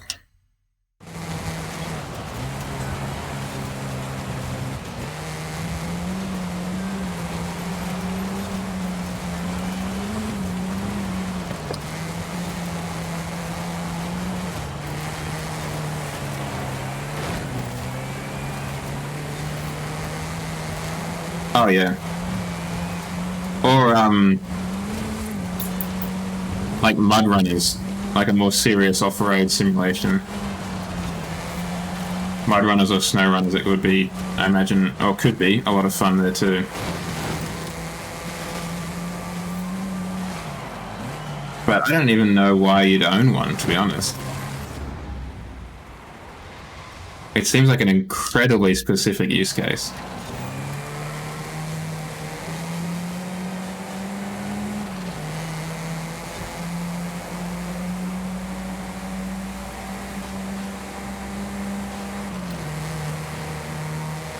You're getting stomped this race.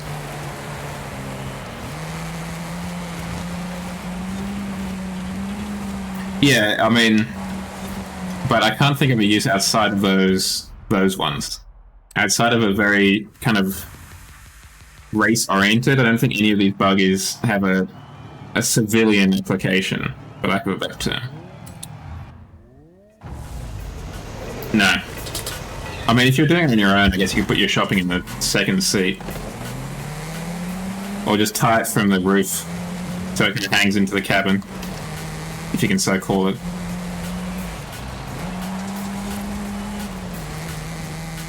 Might be the kind of thing that a rich rancher or whatever owns just to hoon around his ranch. I could see someone herding a lot of cattle, for example, on a big station in the central of Australia or something on one of these bad boys.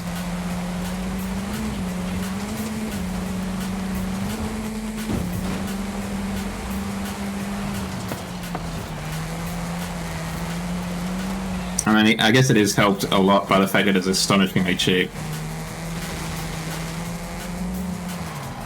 I mean, many options on other cars are the price of this.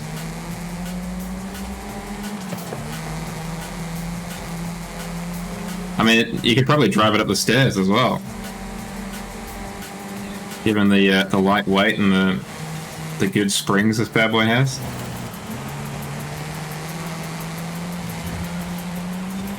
That said, it's looking like we might be swapping to an Illumicraft or something for this last race if we want to get the W.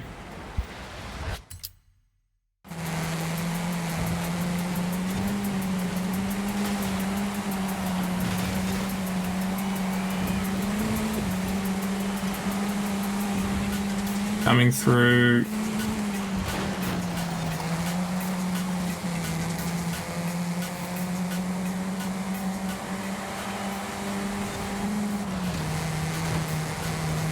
Excuse me, brother.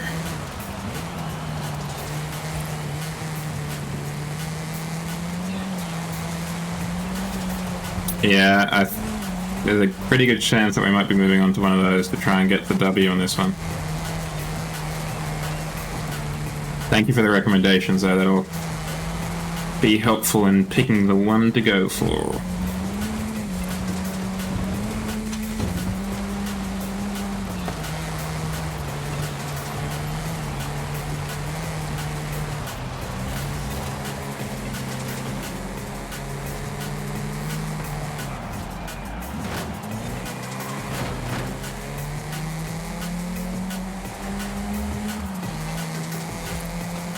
My apologies to Stay Healthy Bug, because it looks like it's going to be a little bit longer between my drinks.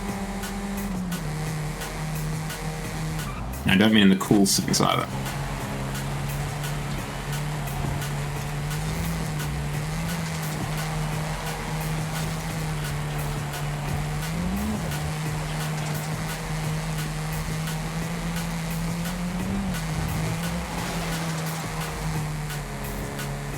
One, two, and three are a huge way ahead.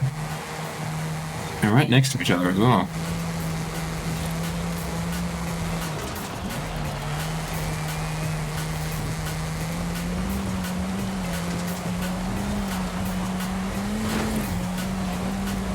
Yeah, they've dropped into warp speed. But we can at least see their name tag. Oh, we could for a second there. This car just doesn't seem to have the get up and go of the others. The Illumicraft definitely seems like a quicker beast than this one. Or faster, maybe not quicker. Quicker might not be the right terminology.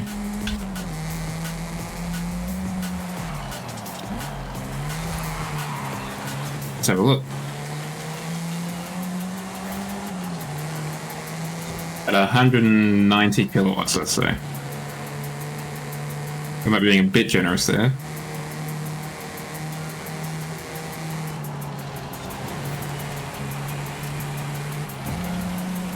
I mean, my gearing's probably not helping.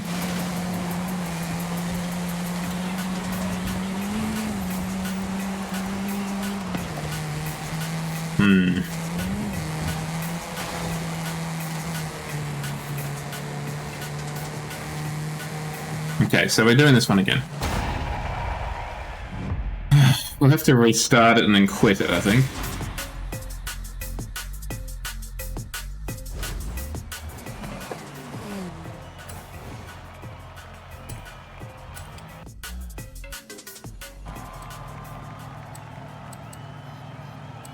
And then if we quit, we'll jump back into it, choose a different car.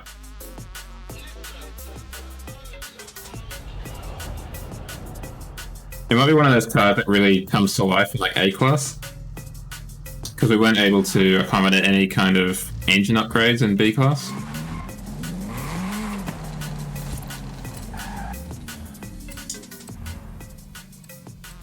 So what was recommended? The Illumi Class A1, which is the one we're hovering over here, and the Chola. Let's try the Chola, because it's a little bit lighter. And a little less powerful, so hopefully it's a little bit more handleable. Gee, it's got big suspension at the back though. Real big boy suspension. Look at that, from the cabin roof basically down.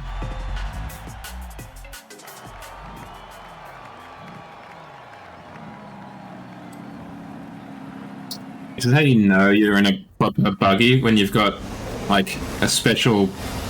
You've got the engine outside of the car at the back basically, in a special wheelbarrow to keep it safe. Yeah, this is a little bit nicer. Probably because it's rear-engined.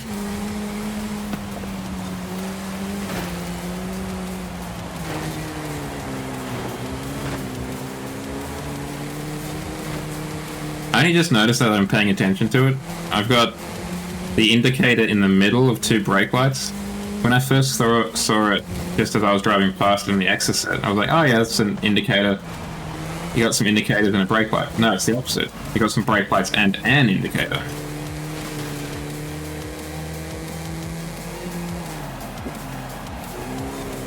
I mean, obviously it's a race thing of some sort. Oh yeah. Just driving along at, you know, 200 Ks, body completely level, and like not going up and down, but the wheel's going absolutely crazy as it flies across the uneven ground.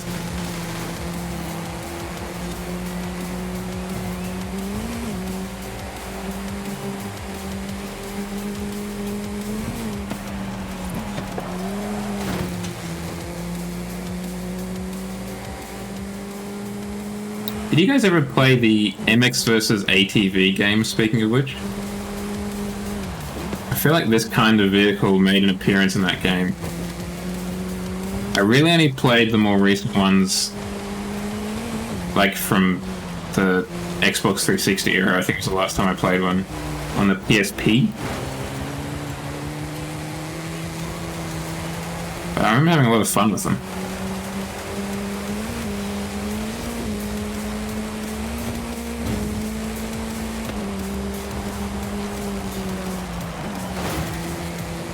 They're kind of like a, you know, an off-road bike, not car racer, basically.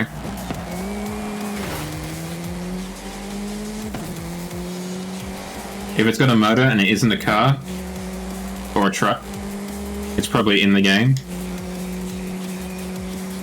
in some form or another.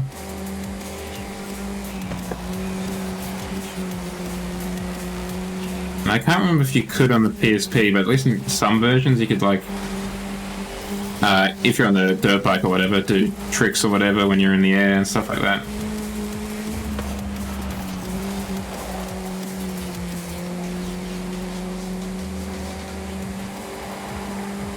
I just feel like I remember this vehicle from those kind of games. My brother in particular was very into them. He was much more of a bike guy. He's never owned one, but he's always had an interest in, or always had an interest in bikes. Yeah, MotorStorm, that PlayStation franchise.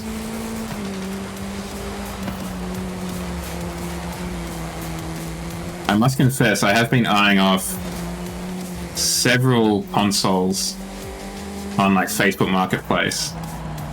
In particular, a hacked Xbox 360 and a hacked PlayStation 3. Well, modded is probably more accurate. So it's got like, 2.5 terabytes worth of the PlayStation 3 or the Xbox 360 library that come with it. Oh, Fuel, yes. That was that game with the enormous map, right? Like it was 60 Ks from at its longest distance.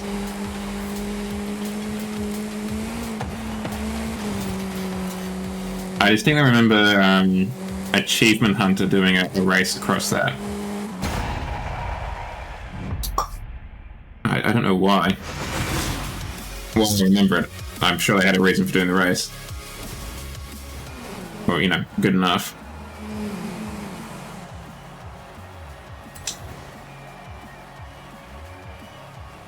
Okay, we got the W. That's the important part. And we're popping and locking like the best of them. Got the Range Rover Velar, which is, in my opinion, one of the more attractive Range Rovers there are out there. Yeah, I mean, this one's not... I mean, obviously, it's going to sound dumb when I say it, but it's not too far off it in, like, the practical sense of it. Because I would imagine there's definitely, like, diminishing returns. Once it gets to a certain size, the players just aren't going to be using it all. But I mean, this one's pretty big. It's like 20 Ks, I feel like, is the longest GPS route I've done. 24 Ks or so. I'll be interested to see what the new crew is like. Because they're just doing it in Hawaii, so I'm wondering if it's going to be like Test Drive Unlimited. Where it's a fairly faithful depiction of Hawaii in scope and scale. Okay, I'm just going to obey Stay Healthy Bot and get a new drink. I'll return in a second. I'll leave you with the skill song. So if you need to do any drifts or stunts, do them now. I'm getting a drink.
I have returned.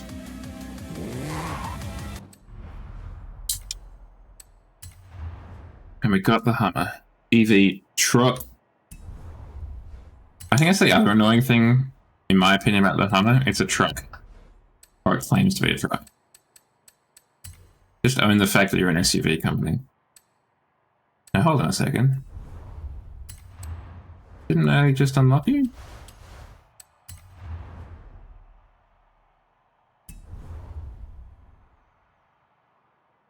Yeah, that's the thing, right?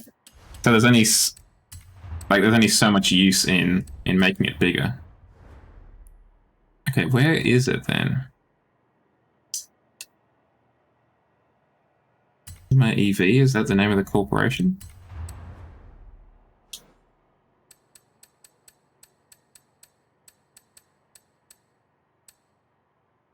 Ah, GMC. Well, that would be useful if they put that somewhere.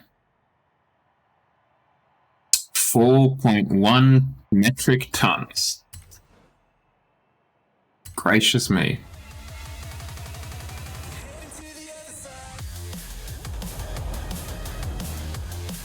No car on the road needs to be that heavy. Oh, hold on. Let's drop the top. Well, I mean, we experienced that just a second ago, right? That's right, it's got four-wheel steering, doesn't it? I think in real life it's got really extreme four-wheel steering, doesn't it?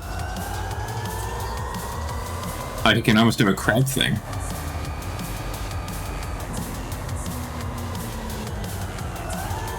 I guess, unsurprisingly, it doesn't go very fast.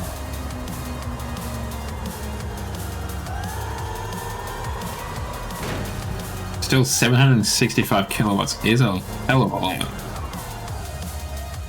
How many Newton meters are we looking at?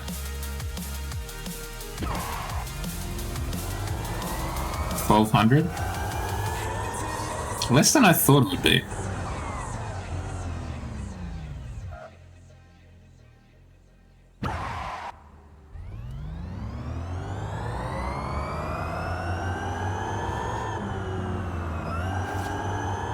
Maybe it's just the sheer size of it.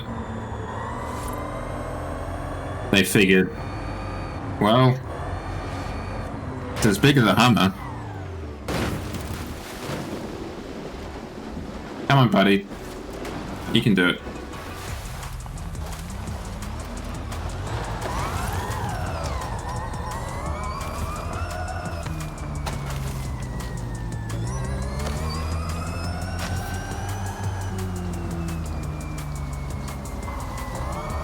Oh yeah, of course. That's like all of them, right? All of these, because this is effectively a pickup truck now. All of these pickup trucks won't go off-road. The closest they'll get to going off-road is they might jump a curb occasionally because they're too large to park properly on the side of the road.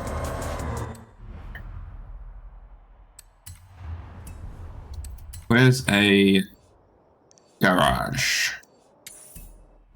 Let's see what we can do with it. 200 meters. Turn right. Turn right.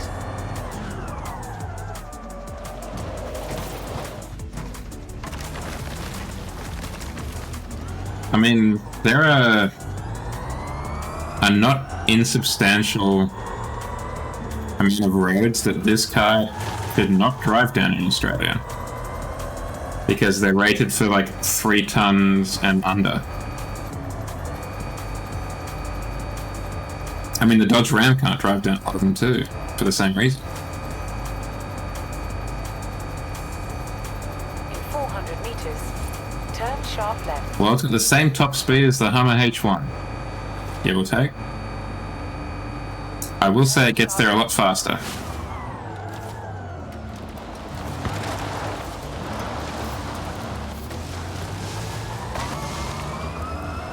Also, I guess this is a Targa as well.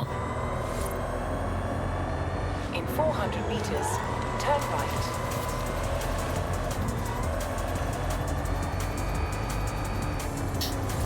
I personally just find it hilarious that, like the Cybertruck was announced or whatever. No one particularly liked it in terms of its looks, 400 meters. except for the Turn right. usual kind of crypto bro Elon fans. And now there have been, what, half a dozen almost Turn around. electric pickup trucks that have been released since then.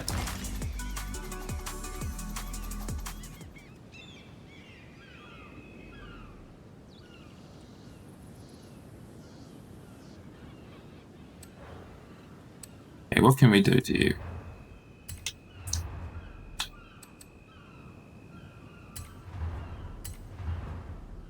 We can upgrade the batteries.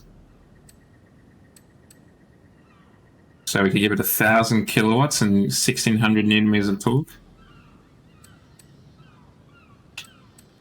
For a 0 to 100 in 2.6 seconds.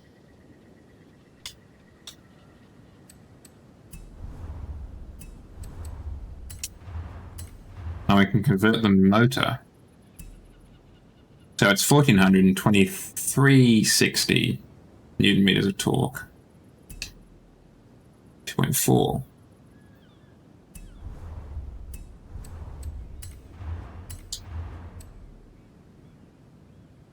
Yeah, that's never going to happen.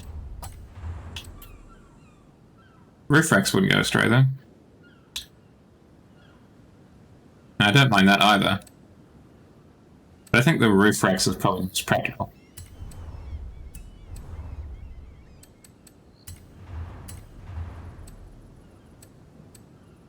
Put those on it. Make them big.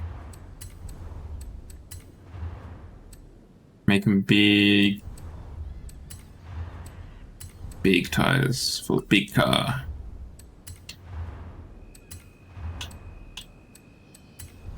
Oh, we don't want a drift diff. We want a rally diff. Hang on. I think you're drunk. I don't think they would have a drivetrain.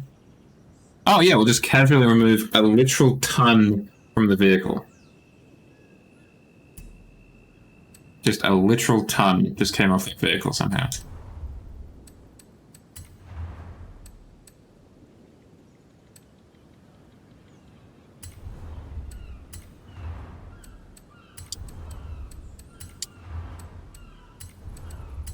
Can I get rally suspension? Yes, I can. We are significantly lighter.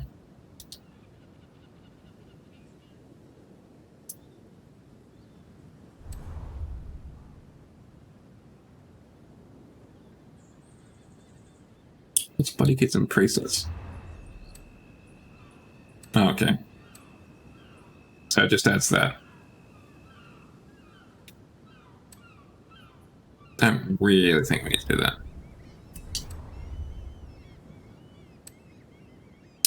Let's go check out the event lab, and then maybe have a look at the online.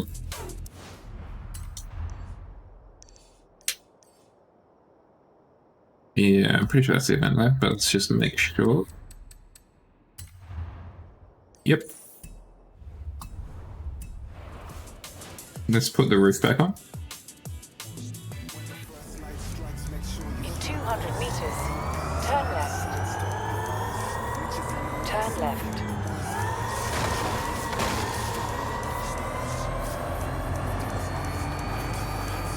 Oh, we are a little bit faster.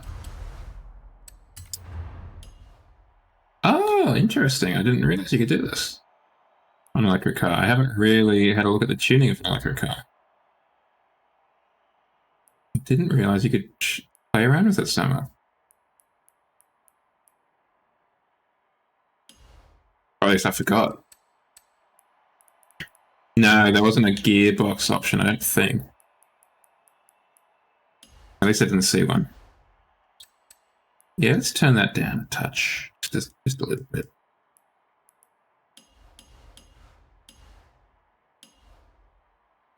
How low can the springs go?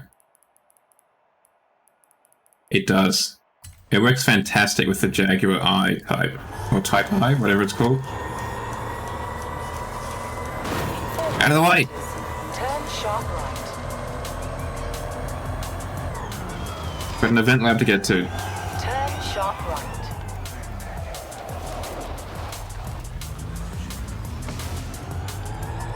I mean, we still get to 100 pretty quickly. But now we can go well north of 100. 400 meters. You will arrive at your destination.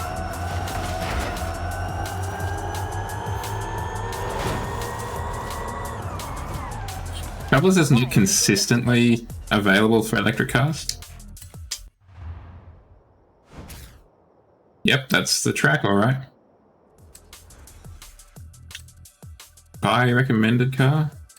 Nah. We were talking about Bentley Bentaygas before.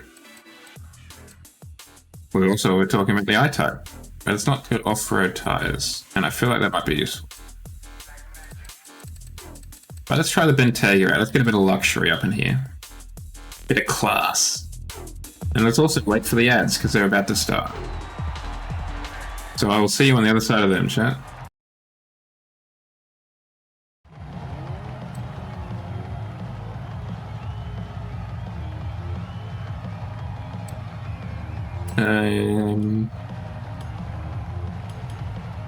Can deflate the tires somewhat. I think we went 2.1 or so.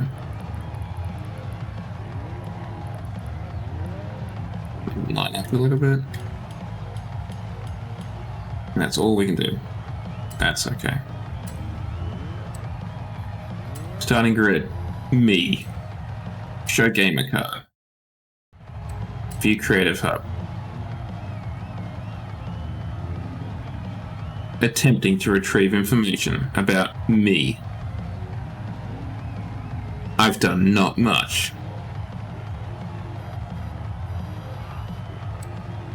I've got 127 kudos. Hell yeah. Let's check out the photos. What sweet photos has this guy taken? I'm glad you asked, says Forza. Here are the sweet photos. Here's Jab dabbing in front of a U with the Aldi logo on the side. Here's Jab dabbing in front of an Audi RS4 from 2006. Something a bit artsier, perhaps? Here's the Porsche BMW with the Minecraft logo on the side and an Uwu logo. In some fantastic lighting, may I say. A Centenario, looking fantastically speedy driving down that road. That really is a fantastic track, that event lab, for that kind of thing.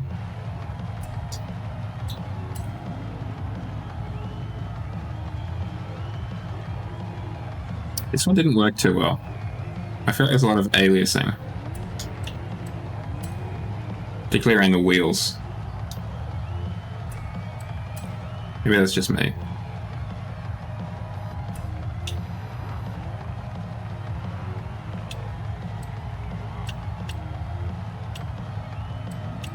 There it is. It's the picture.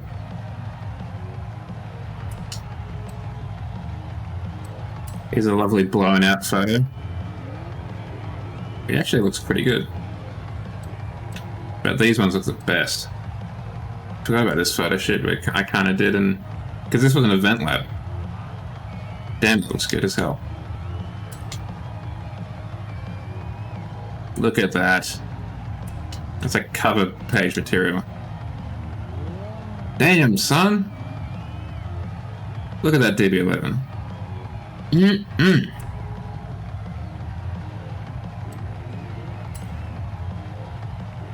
I mean, then again, that's also a nice looking MX-5, but it's not focused. Oh, it's focused on the rear window. Okay. Well, the ads are over. Let's get racing. Thank you, Shadow. I thought some of those were really quite good, actually. The DB11 photos in particular. Now we're off to pick up Jimmy from the soccer match.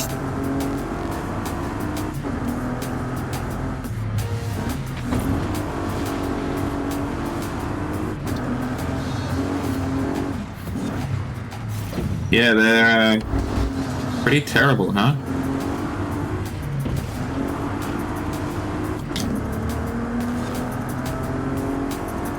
Gotta get little Jimmy and take him home so we can continue day drinking.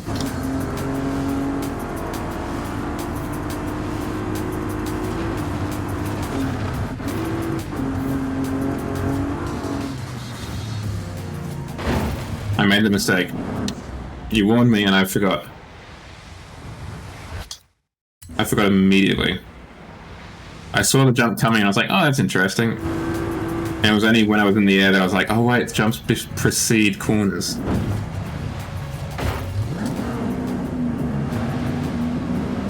Come come on, you've got a W12, I'm almost certain of it.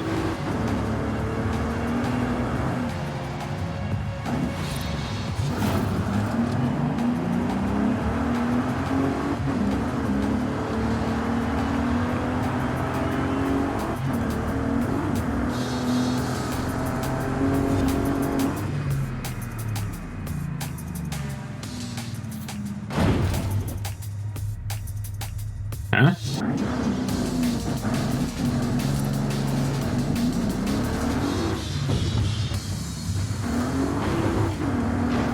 Oh, okay. You miss out on a lot of context and information when you're in first person view, don't you?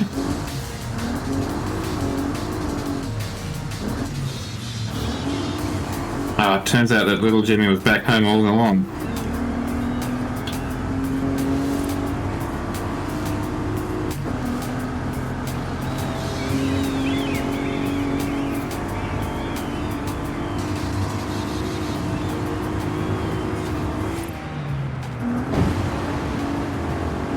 Just cut through this marine park to get there quicker.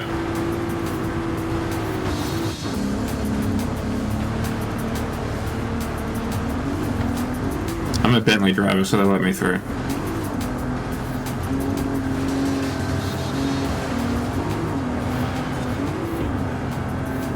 I remember this from a previous map, this boardwalk situation.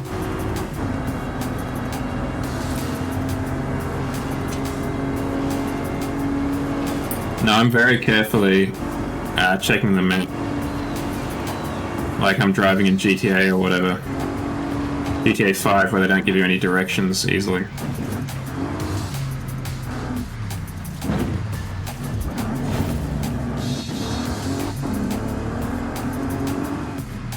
Get out of the way, bicycles.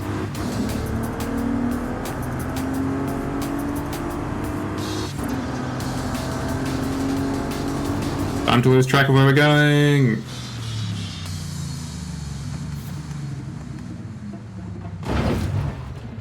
Ow.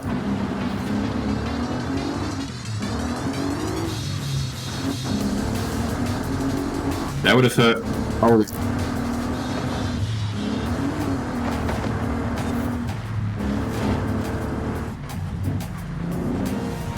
It is a weirdly undercooked map for like being displayed on you know, basically the front page of Forza Horizon.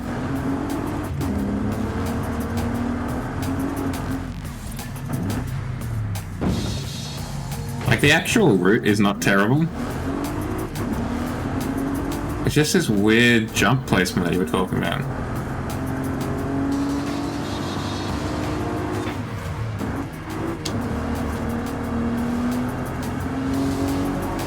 And these really big ramps that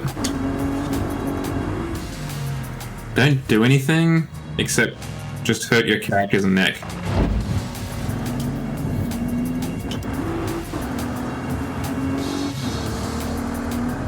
And things like these hot air balloons just kind of placed on top of each other.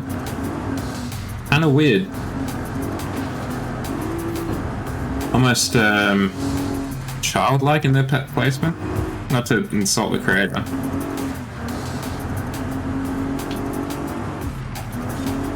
I mean, they are a useful marker in that sense, but the actual route is not terrible. Well, if we put him forward gear, that would be helpful, wouldn't it?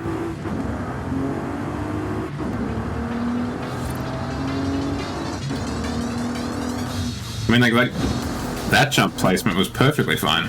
More of that.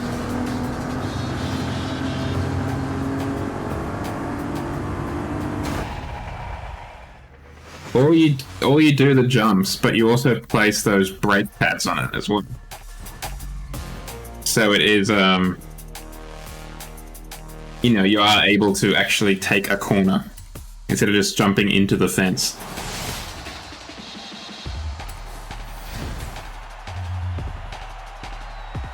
So we got the 190E out of it, so.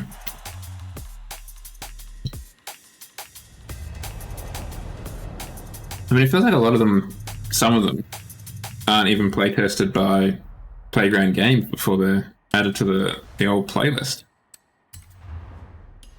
News. Yep, thank you. It's set to terrain mode.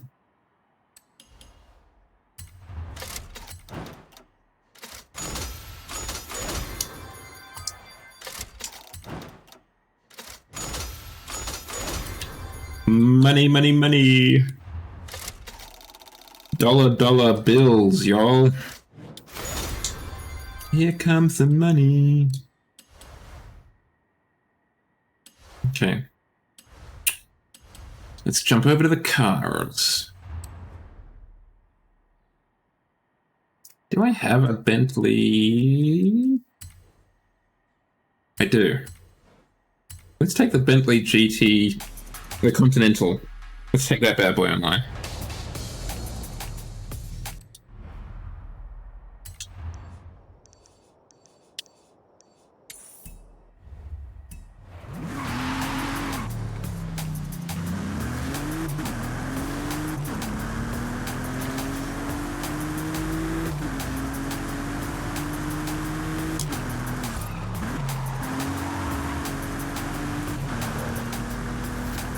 The Continental, in my opinion, does not lend itself to this kind of sportier model.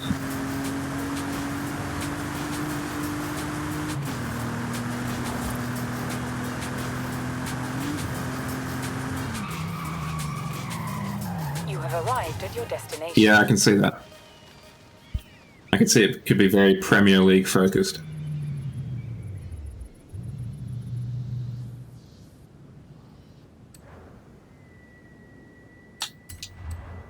I actually don't know what our sports players play. They play sport, obviously, Joe. I don't know what they drive. Much nicer.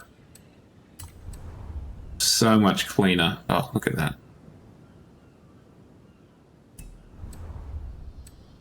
Yeah, well, I mean, that's what it's meant to have, right? You're meant to be able to take it to the course.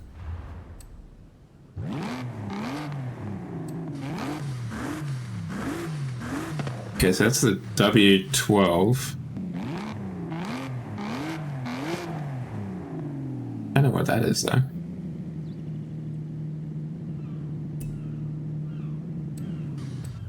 But is it more fun? It's a little bit quicker. Sure sounds nicer.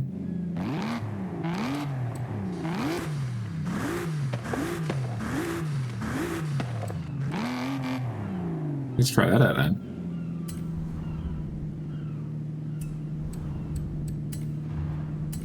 Let's get some good shoes on you.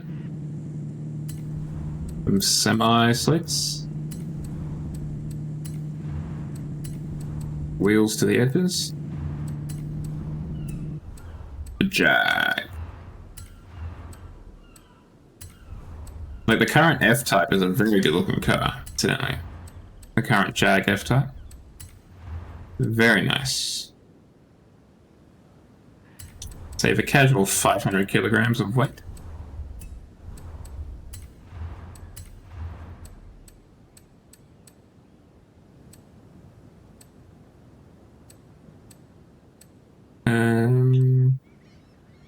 Like the 9-speed gearbox seems very good in terms of acceleration and launch, and not too much worse in terms of handling.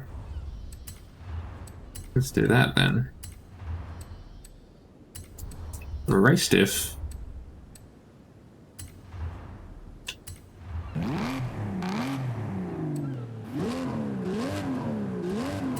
Lovely.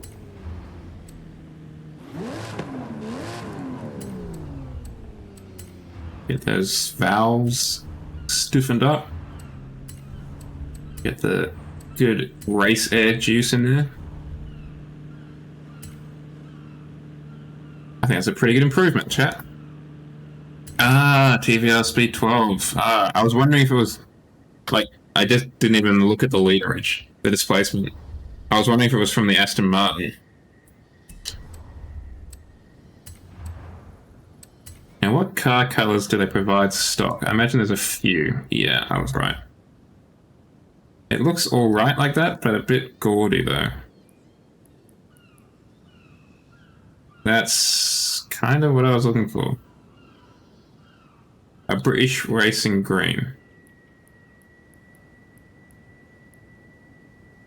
Where's the blue?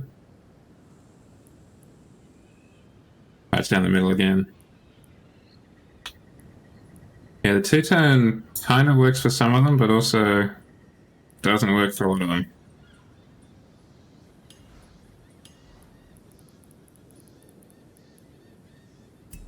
Let's try and get some British racing green in here.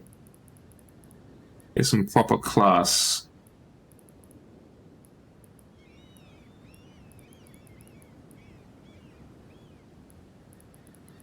I don't turn the saturation, Joe. Turn down the brightness a touch.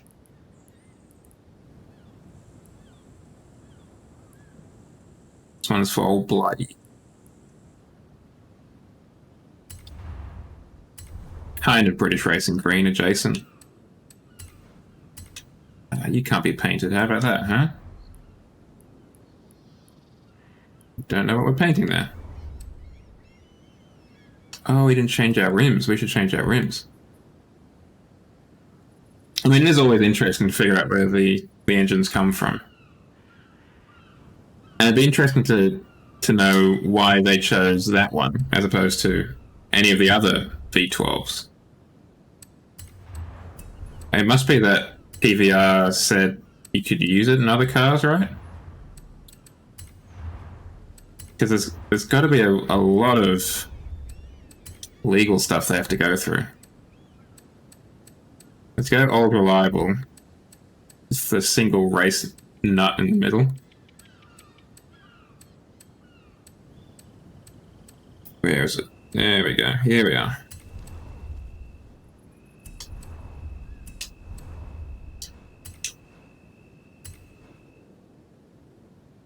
Didn't make a difference, but it should look a lot better in terms of PI. Didn't make a difference in terms of PI. It should look a lot better when it's painted up nicely.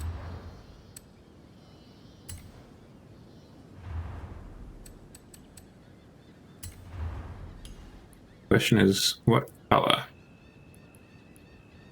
My first instinct is white.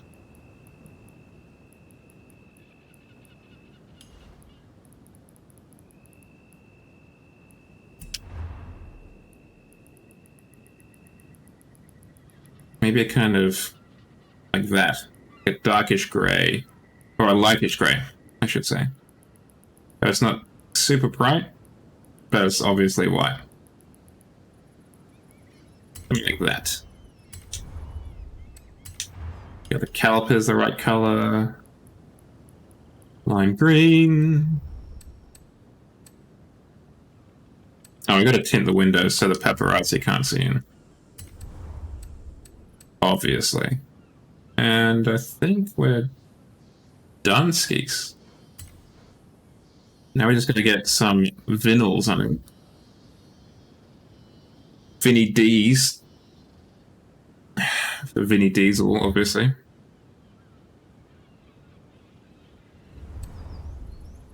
Let's see if the search function works this time.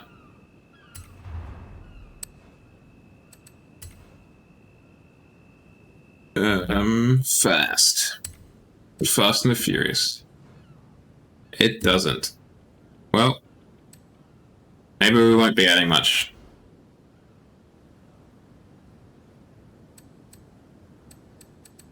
We'll add an anime girl. The ultimate in Bentley class and sophistication.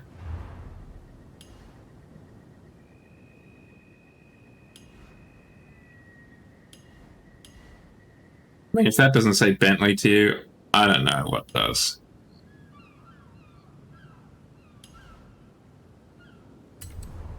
We just gotta do one of those, I reckon. Probably move her knee so it's not intersecting with the wing mirror quite as much. Okay, what happened there? And how did that happen? How did he get it flipped that way? Why are you rotated that way?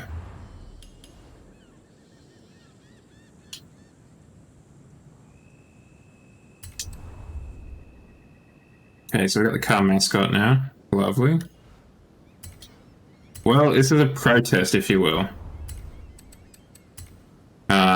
Playground games made me do this. And give me any other options. And, yeah, we'll slap a Hoonigan on the side. I think just above the rear wheel arch. So it's most obvious when we're drifting. Have it at a slight angle like that. We'll copy that over as well. Do that now, actually, before I forget. No. I'm afraid to ask what it looks like. And, we have a free spirit. Gumball. What we'll do is we'll put just on the back. Have a made in Japan on the back.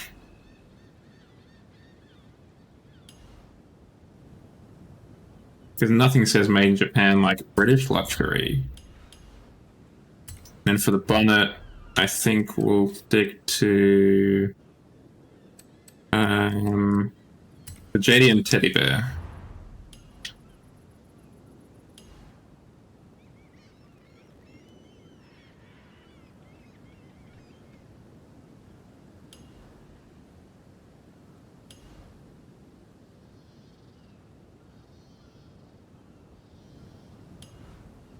Traditional Bentley JDM teddy bear. That all, you know, self-respecting Bentley drivers have on their bonnets. We can put something in the roof, though.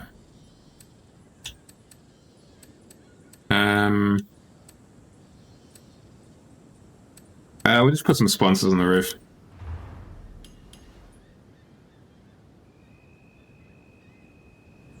So this way, if we're getting chased in a cop chase, we'll get paid some money. Probably, I think that's how it works, right? Okay, we're just gonna make sure the Hoonigan is the right way around. Awesome. Alright, I think this is just perfect in basically every way. Let's take it online and win some races in this anime trash.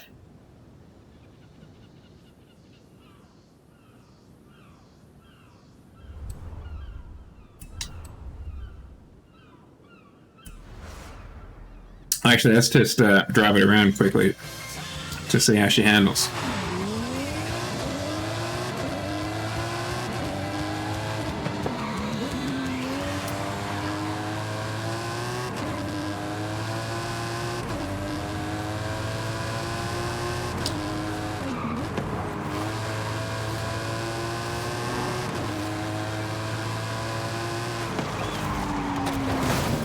Whoa! Oh, didn't expect that. Did not expect that. We can probably adjust that a little bit. Take the tires down a little bit. So they're a bit grippier. Gearing looks fine. Play around with this, though. Oh, yeah, I mean, there's only so much you can do, right? We can't work miracles here at jail laboratories. It's a hell of a thing to put on the promotional material, but, you know, you gotta be honest. You could slam it to the ground.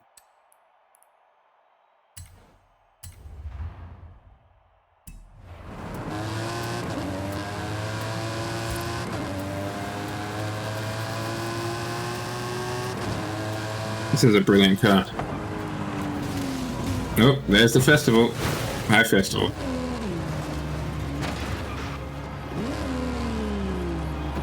I wish they brought the Bentley Speed 6 concept car from Forza Horizon 3. That was a really good looking car.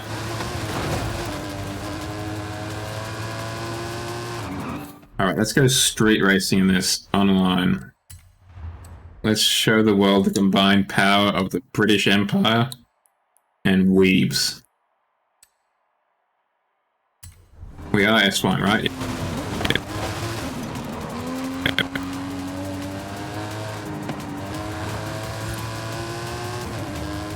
British design with a German engine powered by anime.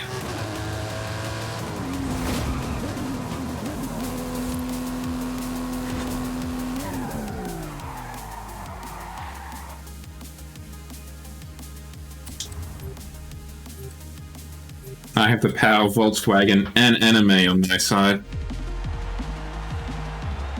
What do you have?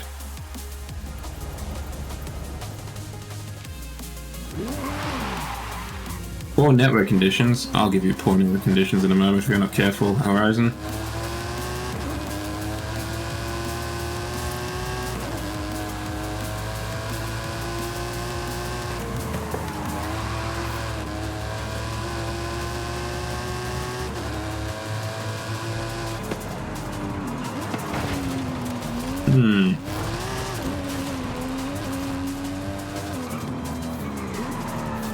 Yeah, I mean, this isn't going to be fun. I don't think anyone would configure it for that.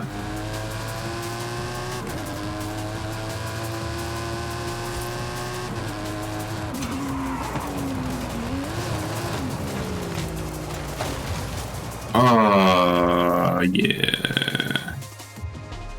I've been actually waiting for that. The Amira is an incredibly good looking car, in my opinion. One of the best in recent memory.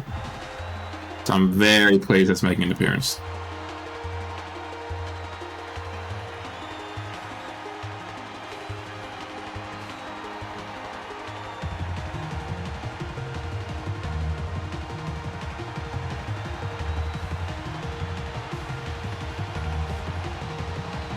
The Huria, or Hawaii? However you pronounce it. That was in Horizon 4, wasn't it? The Hawaii? Oh, you know, the car that we're discussing. Because I remember liking the look of it. Yeah, that was Waira. Okay, Waira. Because that was, that's the weird rear arrow where it's got two parts, right? That kind of activate as you turn separately. Like if you turn right, the right one pops up, and left, the left one pops up.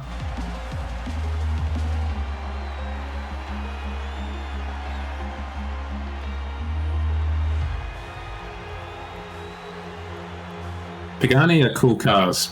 The trouble is on the inside they look so gaudy that it's just, nah.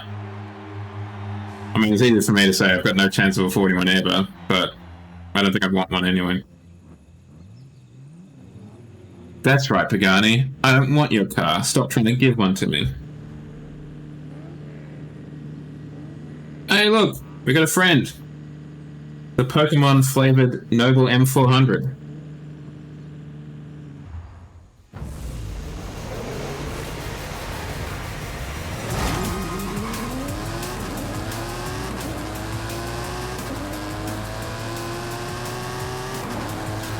Make way for the power of Volkswagen and anime coming through.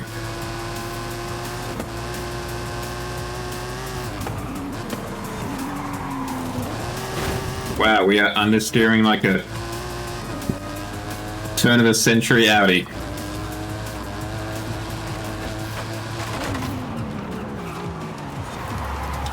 And we need a lot more braking.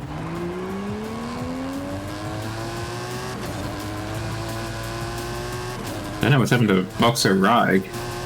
I'm not having a great race and they're still behind me.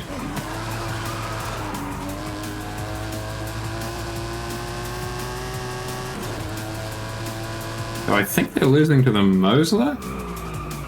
Maybe I'm wrong. Wow, okay. We need to be braking a lot earlier.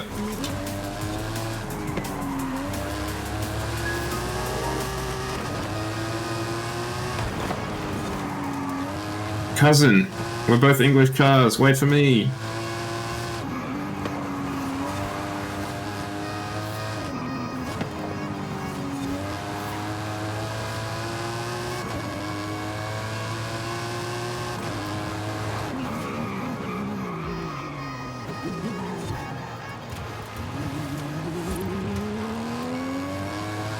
The brakes, they do nothing. It's kind of... the brakes just turn on the lights basically at the back. That's... seems to be what they do. Oh, but it's so much more comfortable in here though.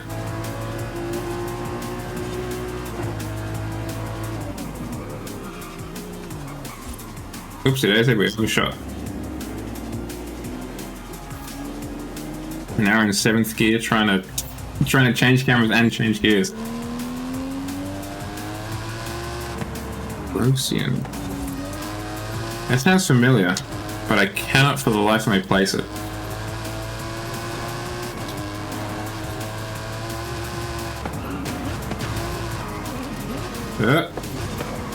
Come on, we can make it to the finish line. Come on, Bentley.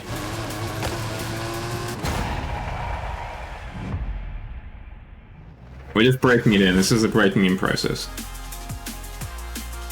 Yeah, it sounds familiar. But that is very good news. I'm very excited about next update then, if we're getting the mirror. Huge W for Playground Games.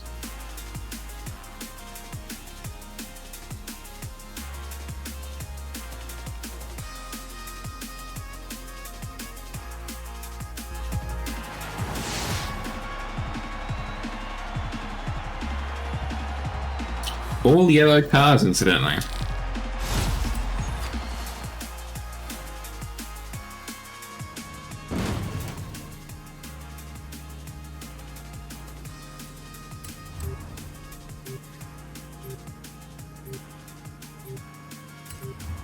Oh, bollocks. Looks like we were driving an NSX. I don't know why I thought picking A was a good idea. Then. That's the second time this stream that's happened. That's alright, there's worse cars than the SX.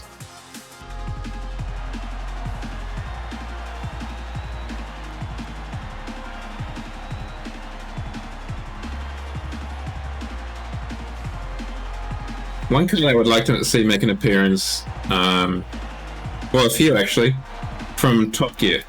Like, I'd love to see the Marek make an appearance. The Maserati Marek.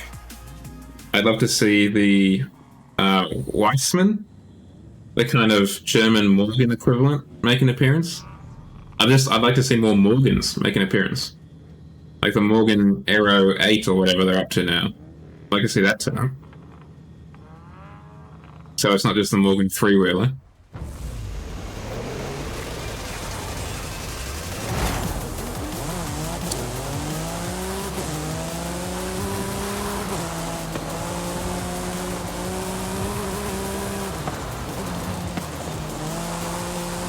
I'd love to see the Monaro turn up. The last Monaro they made. Whatever model number that was.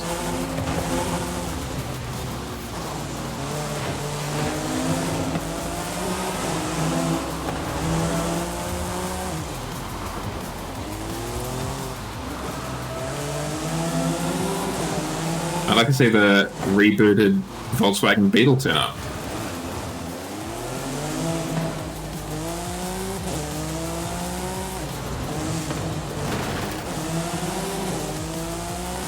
Yeah, the Fisker Karma. The Aston Signet, absolutely, I'd love to see that.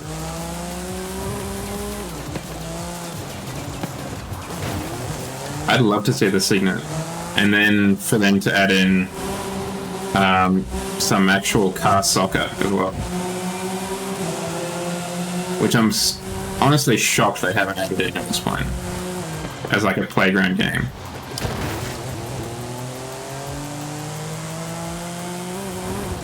if they made IRL, well, you know, realistic Rocket League.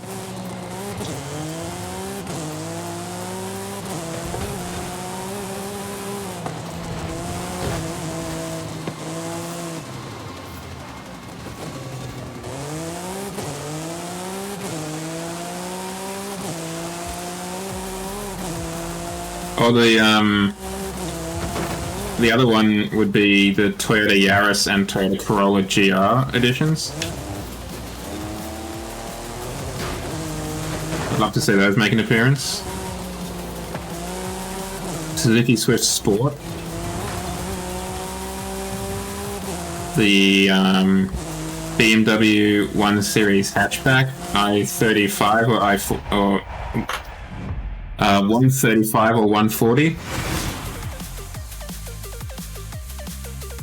I saw a key car today, actually, when I parked my car. This little, incredibly narrow and therefore very tall-looking Suzuki van drove up the hill past me. And, you know, I drive a Hyundai Accent. I don't have wide tyres. But I swear to God, the tyres on this Suzuki were half the width of my tyres. They were tiny. No, it wasn't an Ignis. This had sliding doors on the side. This was clearly Japanese. I know that sounds a bit offensive, but it was definitely Japanese. Like, it was definitely a K car. Because we have a car here called the Ignis, and it wasn't the Nissan Cube either. This was very, obviously quite narrow. And I'm almost certain it was a Suzuki.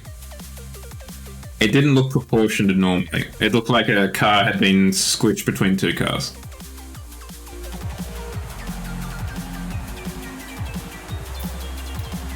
While it's loading up, excuse the lack of music for a second.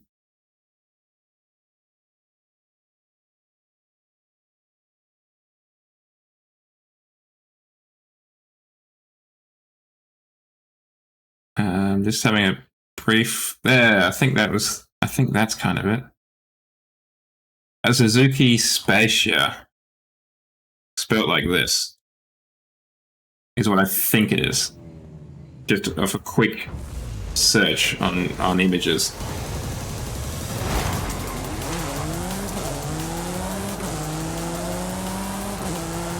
It's a kind of tall-looking, almost really small people-mover looking kind of thing. Dominic Toretto's at the front. Yeah, it's a choice, right?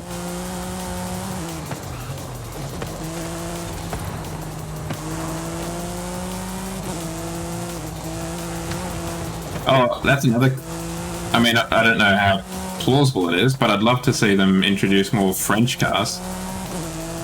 Like, I'd love to see more Peugeots or Citroens.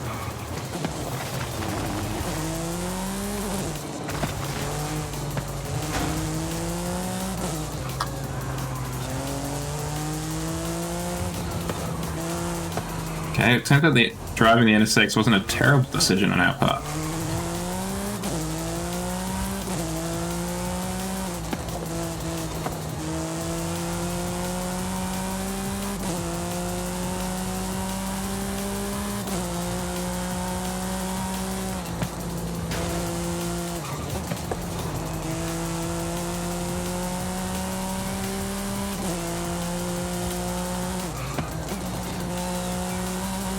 Another thing that I would love to see them do, which would almost take like a total rethink of how they choose cars, is a lot more stock cars.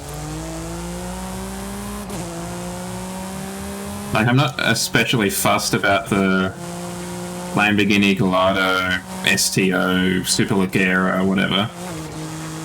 I'd much prefer if it was just a standard Lamborghini Gallardo that was in the game.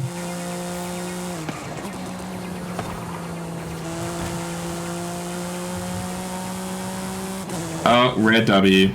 Rare Jow. Online Lobby W. You'd love to see it. Yeah, the Mazda,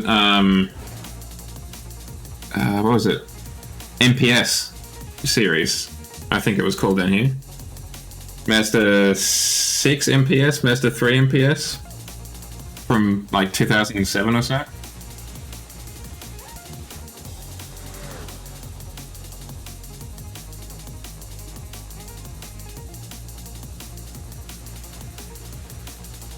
I think what else?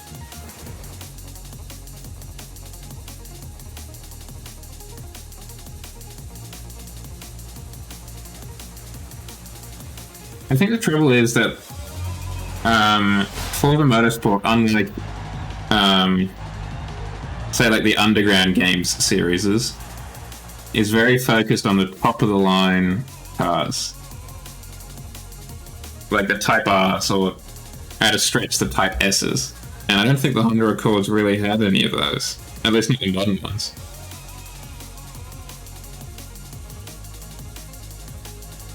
Yeah, I think in some respects it definitely does. Like the fact that you can drive a Honda Jazz is very appealing to me.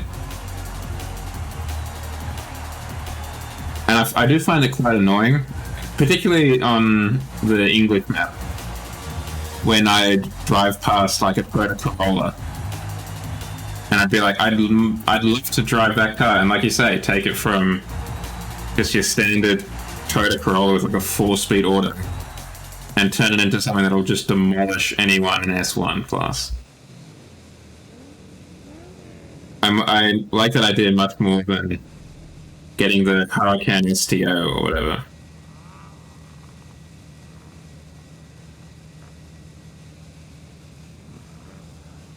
Particularly when we've got so many different variants of a lot of these cars.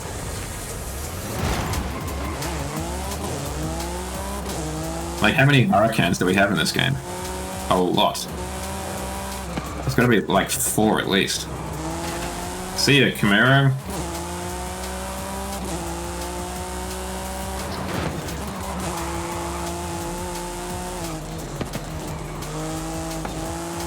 Oh, I almost hit the tree.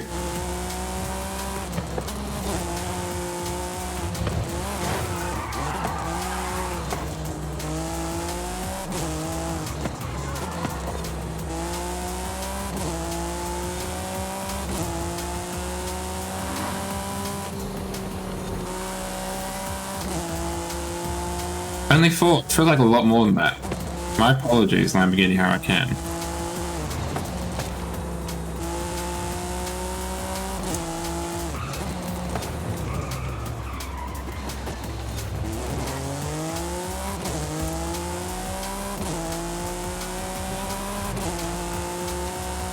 But like, it'll also be nice in the same way that you've got the Lincoln Town Car, or the Town Victoria, to have just a bog standard Vauxhall Astra, so you could do a proper Bobby cosplay.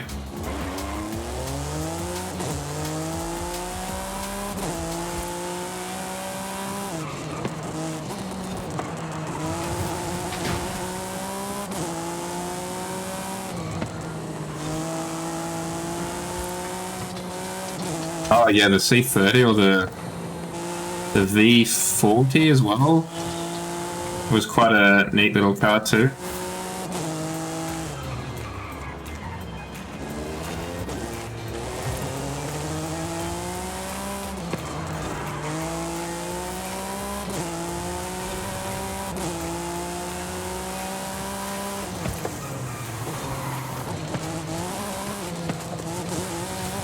Yeah, because the T8, at least down here, is quite an interesting car because it's a 4-cylinder hybrid car, or plug-in hybrid car, that puts out something like 311 kilowatts stock. Yeah. Oh, we almost lost second place there, I think.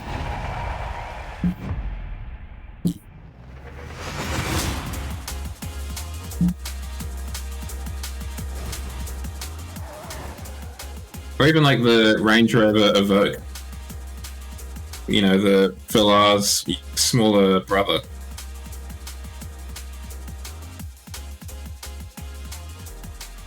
Or Saab. I would love to have a Saab or two. I don't know who you'd talk to for that, but I'd love to have a Saab.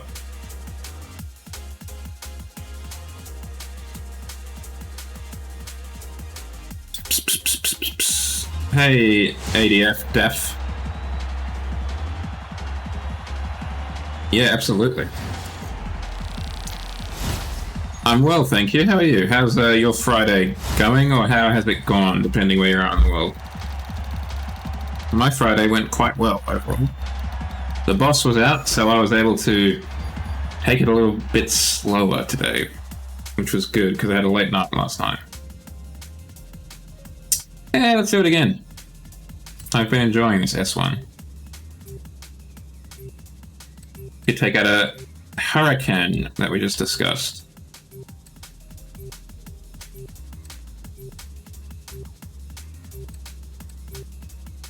I got something a bit less conventional. The LFA, perhaps? Be hard pressed to find a better sounding car, at least. Who likes good news? Everyone? Then good news, everyone! Well, I'm happy to help, ADF Def. I'm happy to... And thank you very much for the follow. It helps a lot. I appreciate it immensely. I didn't actually choose the car after all of that. That's alright, the NSX is perfectly fine. Is there a car that you would like to see added to Horizon, Def? Because we're just trying to figure out what we'd like to see added in.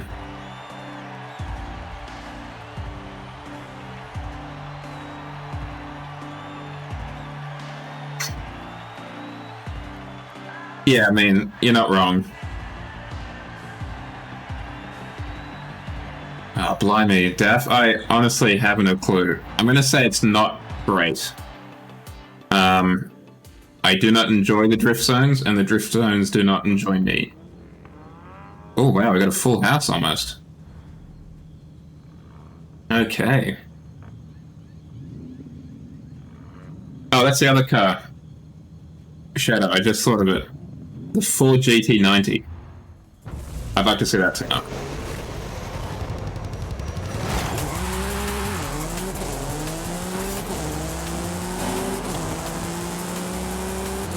And also, just on a similarly kind of weird, out of left field, I tried a Prius.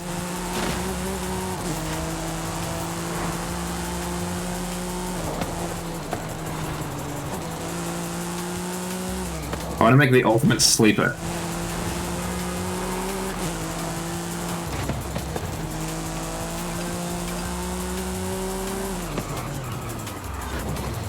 Okay, some braking issues there.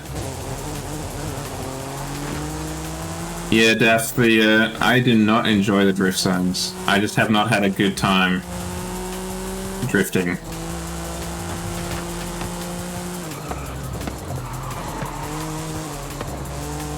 Whoa, how are you doing? Or even like the later Mitsubishi Eclipses that were in Most Wanted. I would quite like the look of those cars. Yeah, you know, I'm not very good. I only got like 2 million points. It's, you know, it was a bad day, but that's the best I could do. Yeah, I think so.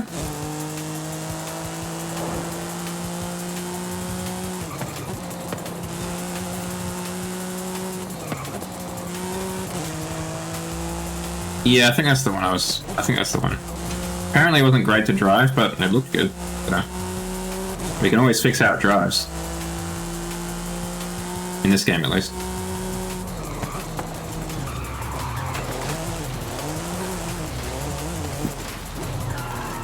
Okay, didn't quite nail that corner. This is not the greatest example of my driving prowess this time. Actually, just to annoy everyone, give me the Range Rover Evoque convertible. And the Nissan Murano convertible as well, please.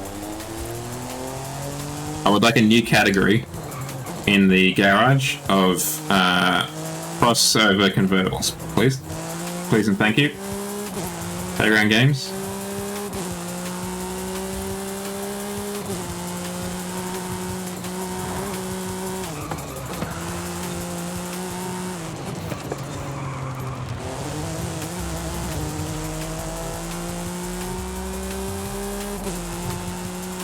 Okay, no, I was worried they might be gaining on me. Oh, nice jump. Scenario out of nowhere. What else? What else would I like to add?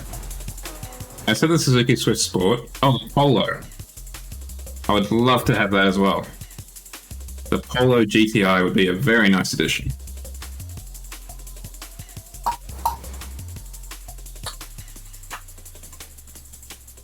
Also, just thinking back to your comment, the Volkswagen Fox, wasn't that actually made in South America? Like, I feel that would be a fantastic addition.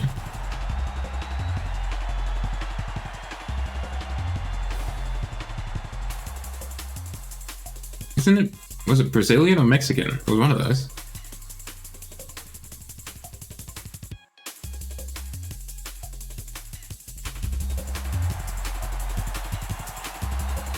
Else. I mean, I'd like the newer Jaguar F-Type, to be honest. The current, the facelift, I guess it is, just looks a lot better than the one they've got in-game, in my opinion, at least.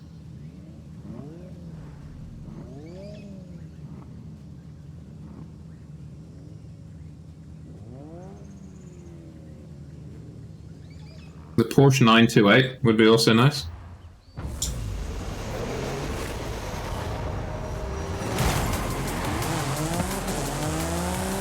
I don't know if it's just because I don't have it in my garage, but I think we determined last time we streamed this that I didn't have it in my garage, at least.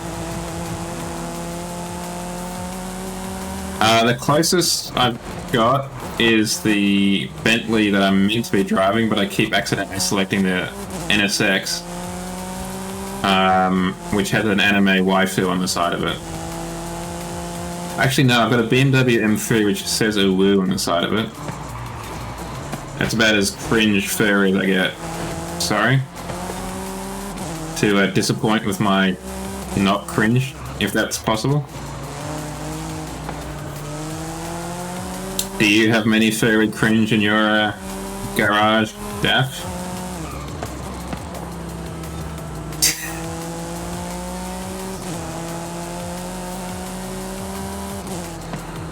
Though, oh, bloody hell.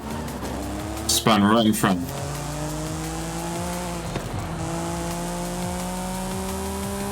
Shadow was recommending me to have a look at the Hoonigan? A furry cringe Hoonigan car. Oh, there we go, that's one way to get across the fence.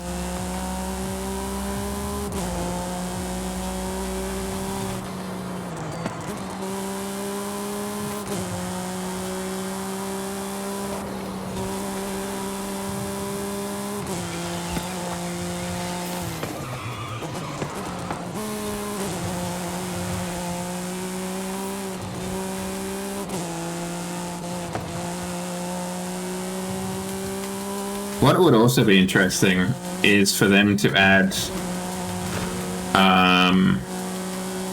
executive cars. So like the 7 Series, the A8, the S-Class, the LS, other cars probably.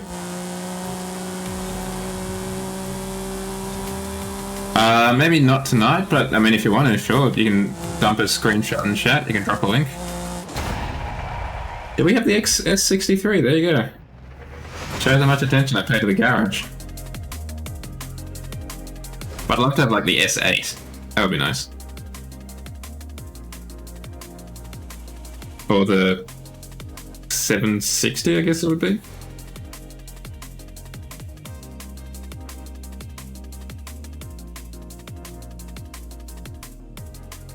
I mean, obviously we've talked before in the stream about having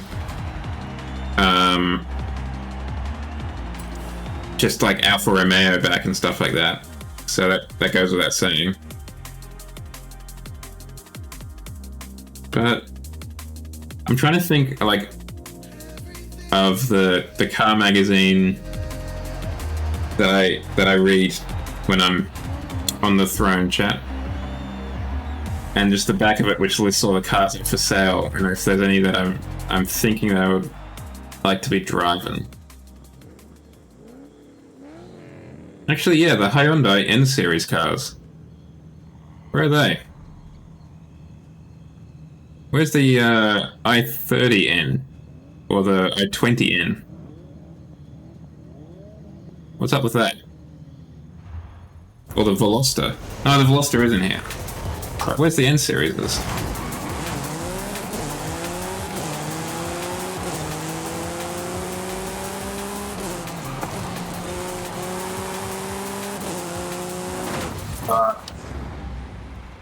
Shouldn't have very well, but I did anyway. Force a habit.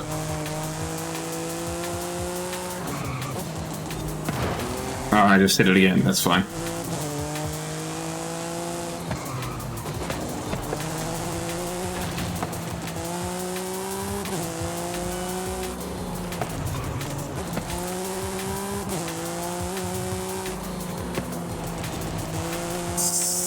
Playing a dangerous game with these flares.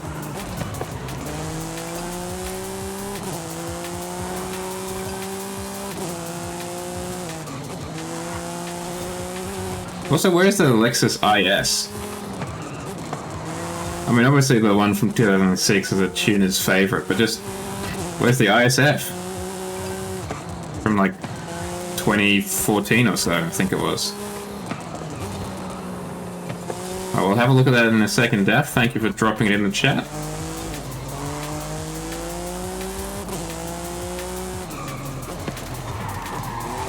Oh, bollocks. Ads are about to start. I reckon we'll finish it before I have to press pause on the ads.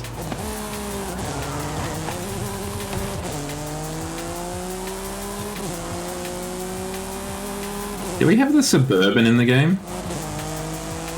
The Chevy Suburban? Or GMC Suburban, I can't remember which.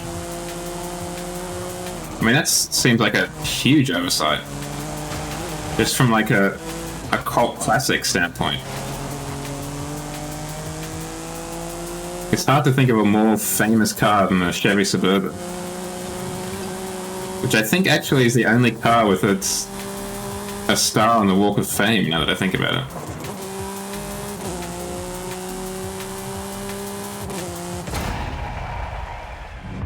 I mean, if we're doing that, then we need to have the Holden Kingswood for sure. Alright, let's check out this furry cringe, shall we?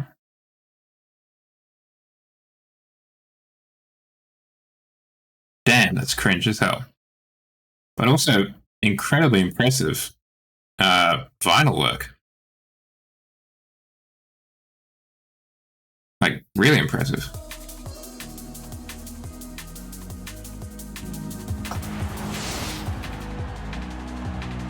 Also, more limousines.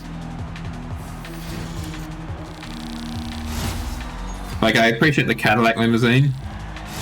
But what about the old-fashioned kind of 90s looking limousine with the that kind of boomerang antenna at the back?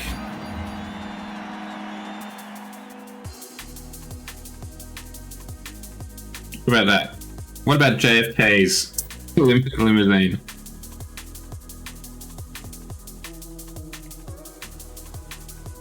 Drop it in chat, Daff. I'd be interested to have a look.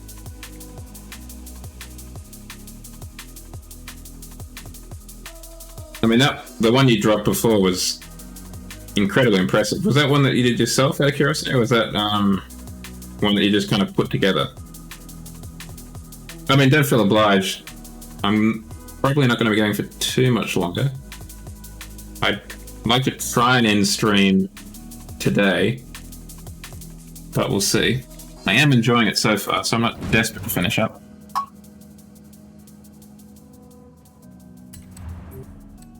Do I have the... is that BMW S1? Doesn't look like it. There's the Bentley, that's the closest to cringe I've got. And now we're really falling off of the S1 peak. You want to go that way if we can avoid it. Look, let's give the Continental another shake, see what it's like.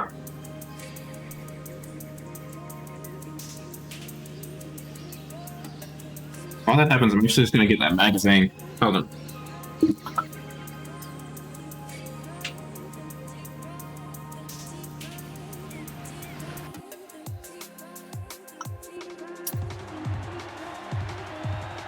Because the cover story for this also would help, because this is the Legends edition, the 70 greatest cars from 7 decades of this magazine's publication.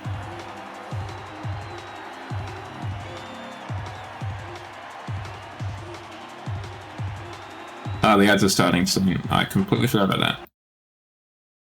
My apologies for the ads, chat.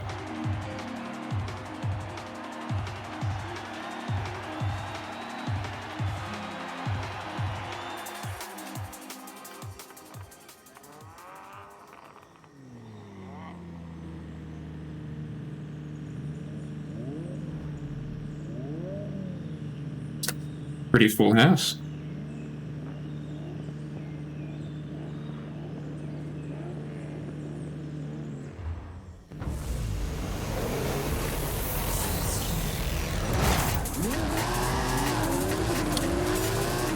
Thank you for that, Daff. I'll have a look after this race. Oop, don't hit the truck. Hands on the controller. Oop, she's sliding a lot because she's heavy. Real heavy. Okay, well, I think we'll be lucky if we just finish alive at this point. Oh, gracious. That was Final Destination stuff there. Thank you, Sergeant, for the shout-out.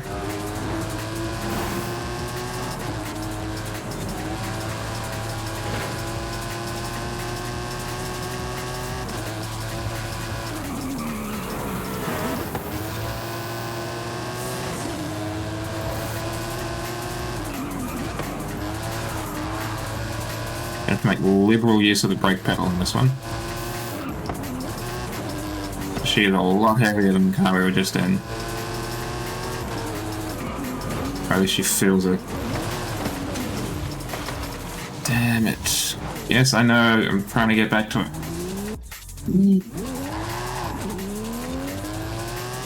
That is unfortunate.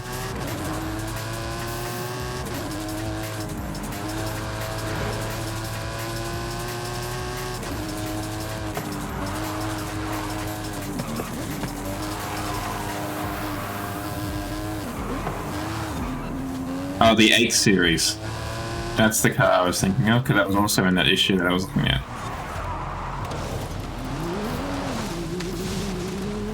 The 8 Series would be a fine addition to this game.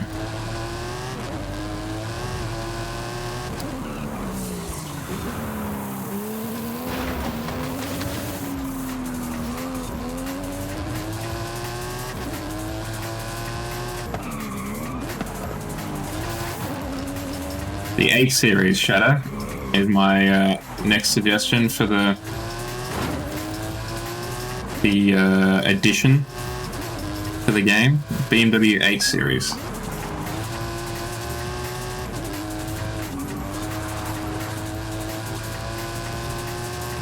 Ah, gracious.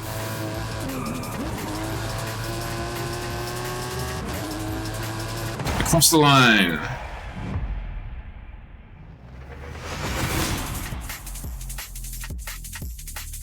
As for the cover story, which is the 70 greatest cars, there aren't a huge amount that are sticking out to me. In terms of ones that we need and don't have.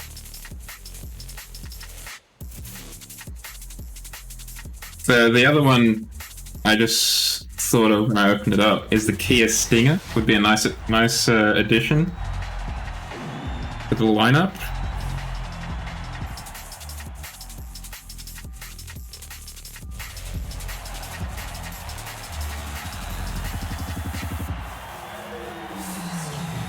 Was the Kia Stinger in Horizon?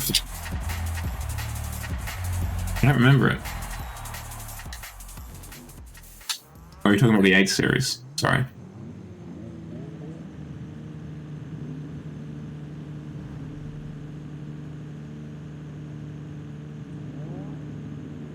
There you go. I must have never really driven it before. There's quite a few of them around here because it's the last rear-wheel drive sedan.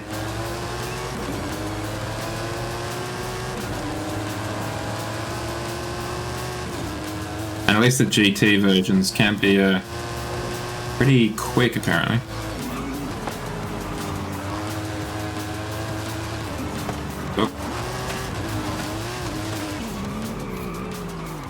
Oh, throw the anchors out. Okay, that could have done a lot worse.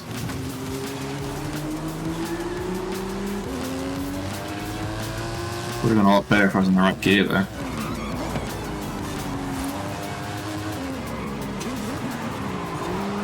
I mean, I guess that's what you get for having, what, 9 gears we got in this bad boy?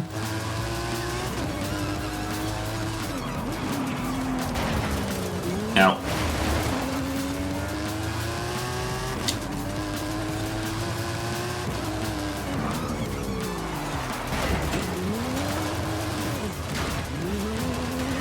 Okay, we're not having a great time here. It would be actually another car, older. It would be nice to see some Triumphs around the place.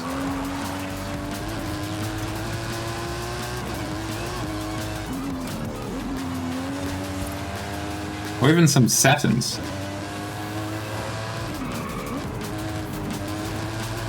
Some of the Saturns are quite attractive.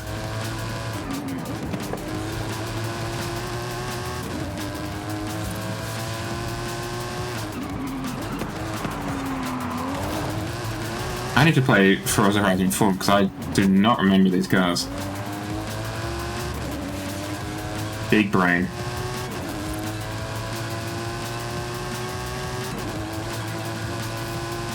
I forgot to look at the photo. I will look at it after this. My apologies, Daph. But thank you for covering all sides in one photo. That will make it immensely efficient.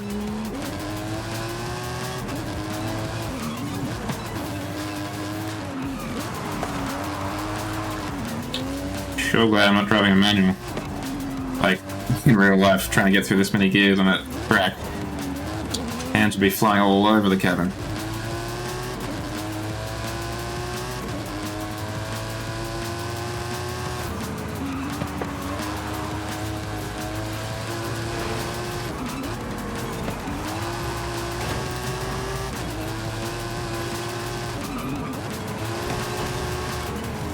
Oh.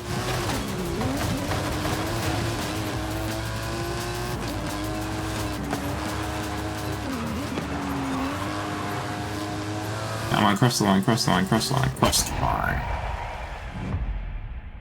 Alright. Let's open these both up.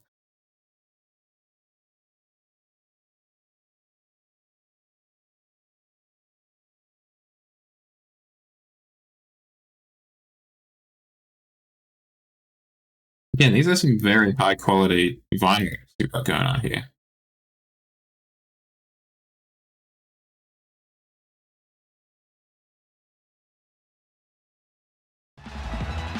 How do you go about getting those kind of like high resolution images into this? Do you just like, have to recreate them? For some reason the controller is just constantly vibrating.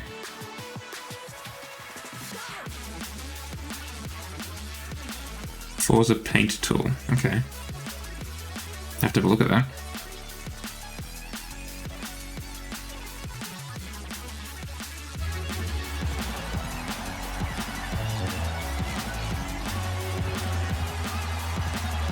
Might see if I can't get my face in the game.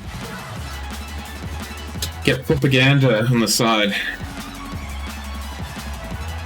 Hey look, I'm not going to complain about cheating to get some sweet images in.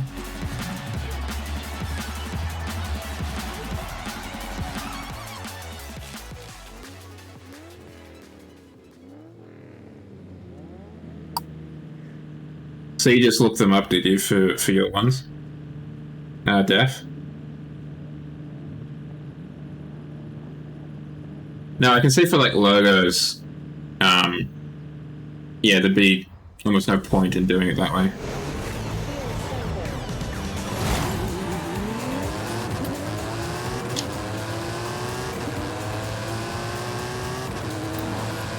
Yeah, I mean, there are some very talented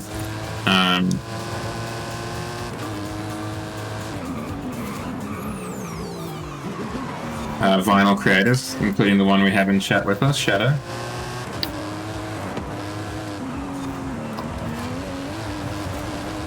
Even if his department is more logos than furry men and women.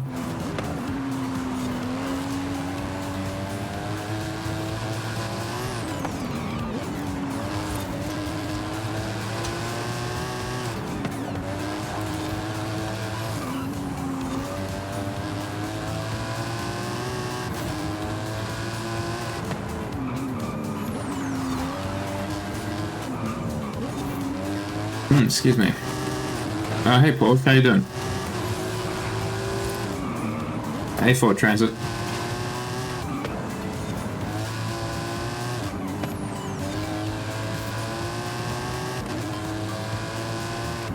Because it doesn't turn quite as well as I would like. I'm going to be honest, this car is not the best. Very heavy. I will also concede that I'm perhaps not driving it as well as I should be.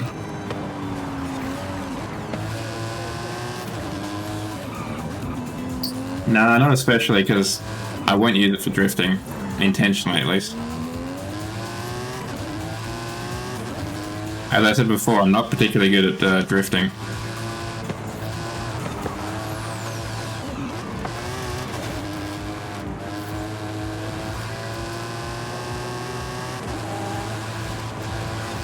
I mean, the other fact of the matter is I'm probably not going to touch this car for several months now.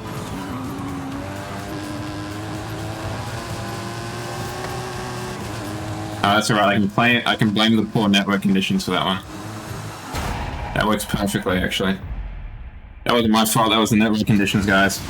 I would have won. It's just the conditions. Sorry about that. Those damn conditions.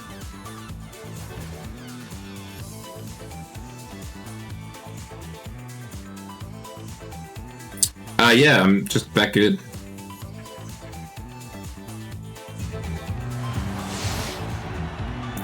Look, Dad, not everyone can be as talented as this guy right here, so don't feel bad.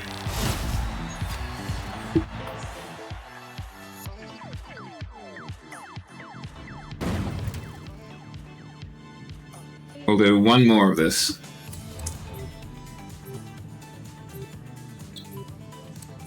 This time we're going to go a little bit more try-hard.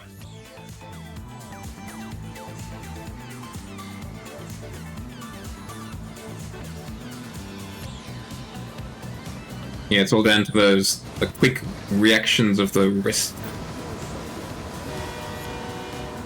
There's a train on the beach. An unusual spot for the train, but Mexico does things a bit differently to the rest of the world.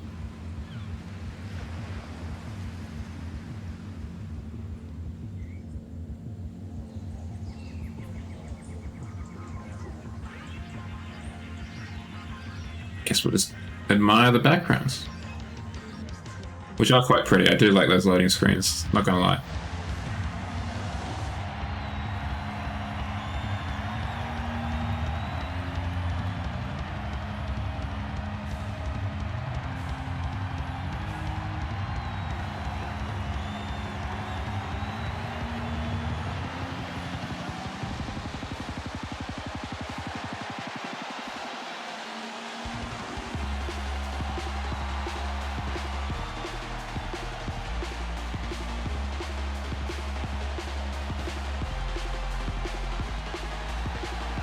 I miss when the Mercedes had separate headlights like that. I like that. It's a bit funky, a bit weird. I like it when Skoda did it too, actually.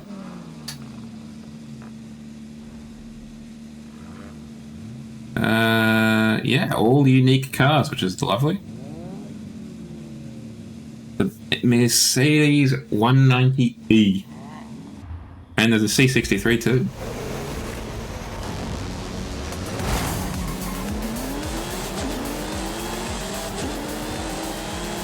Oh, that's painted to look like the one from the latest Need for Speed, that 190E. Oh, bloody hell, that was close, Joe.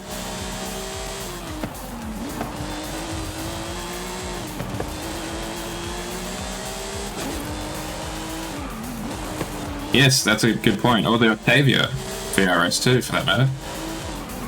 A little bit slow, the Octavia one, but look, if it's an excuse to have another pretty quick wagon in the game, I won't say no.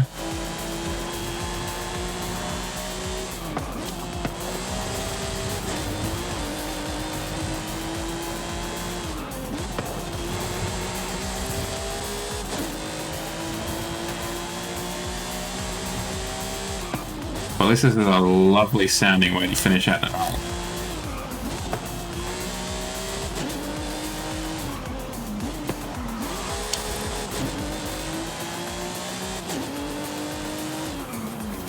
Yeah, why not? Just throw it in there.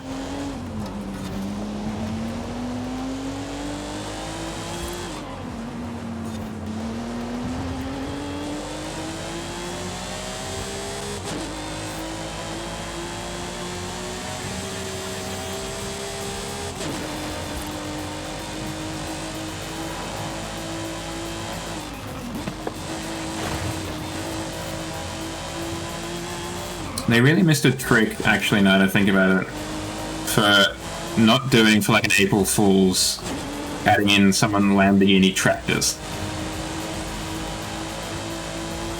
I think that would be a fantastic joke and gist. Yo, the Porsche tractor. There you go. You can have a new category for the April Fool's update, and it's the tractors update. We're gonna add some tractors in, guys. And I'm like, Ford must have tractors, right? Well, International did, I think. Volvo probably did, they make everything else.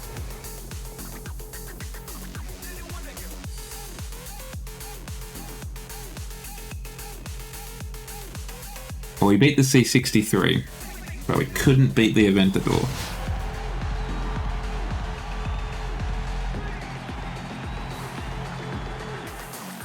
Oh, the JCB Tractor. Whenever I say tractor, for some reason I think Doctor. Like how the, some of the Daleks pronounce Doctor Who's name.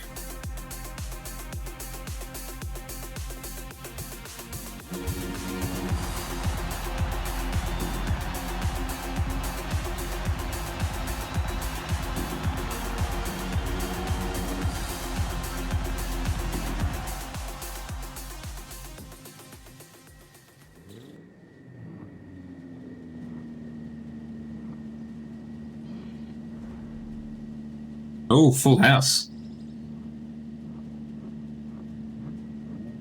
And no double ups. Very impressive. Barely ever see that.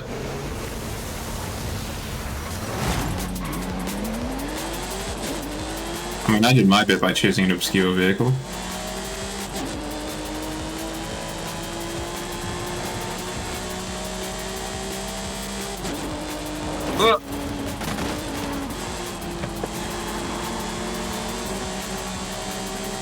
Just came out of nowhere, that car. Well, got ricocheted into me out of nowhere.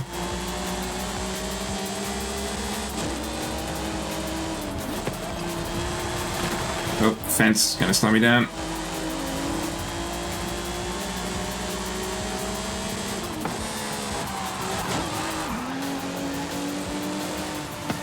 Apologize so the other Mercedes doesn't hate me.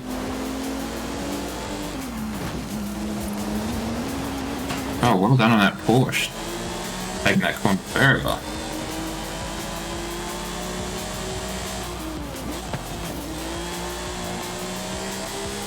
Yeah, it's kind of weird that they don't have... Like, there's got to be at least one Mexican car, right? Like, the, as you say, the Inferno supercar. You're generally pretty knowledgeable in these matters. Is Mexican? Why don't they have it in the game? It must be licensing. Like, I can't imagine they didn't try.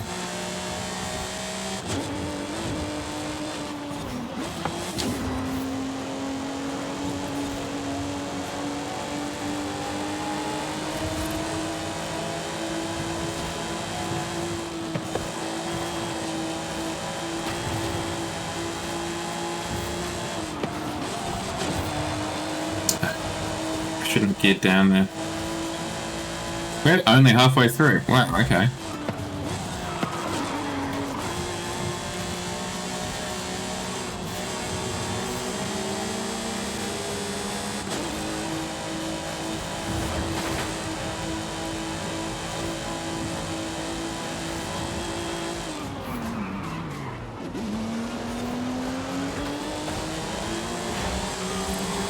Cheeky.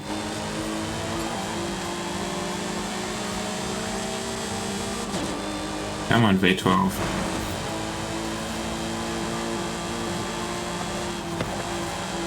There we go. Let's not get beaten by a sedan. We can avoid it. Oh yes, you're right, then when we do have that car. There is at least one car from Mexico. Okay, well at least we didn't get beaten by a sedan. I think. I don't think there was another sedan in the game. In the race. The M4 count, perhaps. That's alright. We didn't get beaten. We're the fastest Mercedes out there. That's the important part. No, I imagine it's not huge. Having a quick look at the Agera? Oh, the Yesko, sorry, that's what it is. Ferrymobile.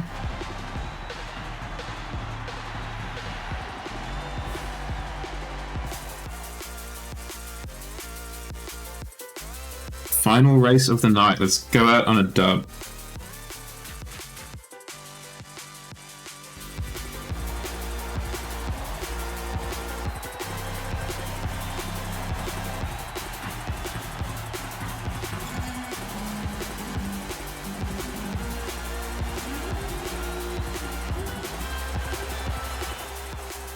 Let's listen to those DMCA free jams.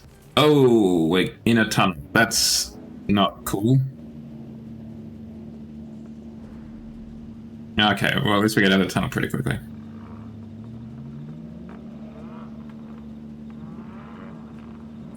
Yeah, it's us at the front again, the 90E in the DLK GTR.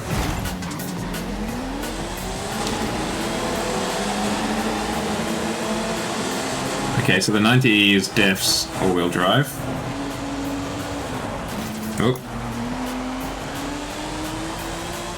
It's very hard to dodge cars at the beginning of the race, because half the time they'll jump in front of you because someone else hit them.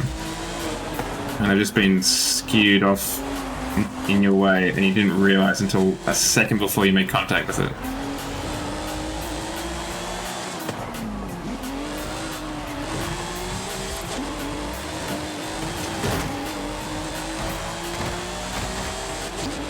That did not go well for the Aventador. That was a blind corner in defense.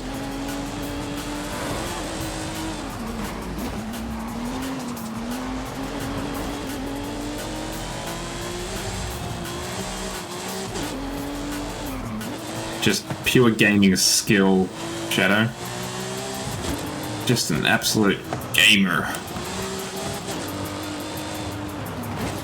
He pressed the tilde button on his computer keyboard and activated the no clip.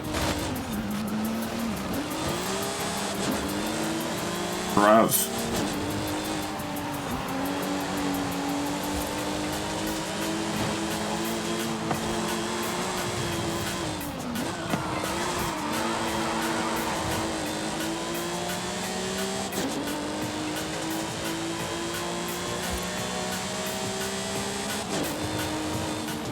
I mean, it may have been on his end that I hadn't kind of assumed that position. So he was able to kind of sneak through due to like network issues.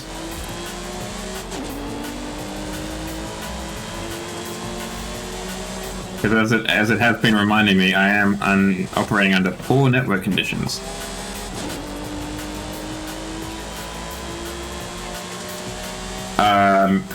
What else would you do it with? Like an unlimited buggy? This is my daily driver. Def. I'm just on my way to Woolworths. On my way to the shops. Bruv. I am shocked.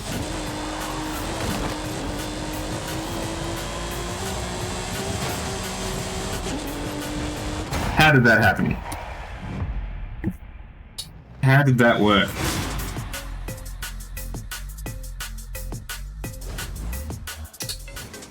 I am astonished that I made it through that without running into anything. That was so impressive. And I can claim no credit for that.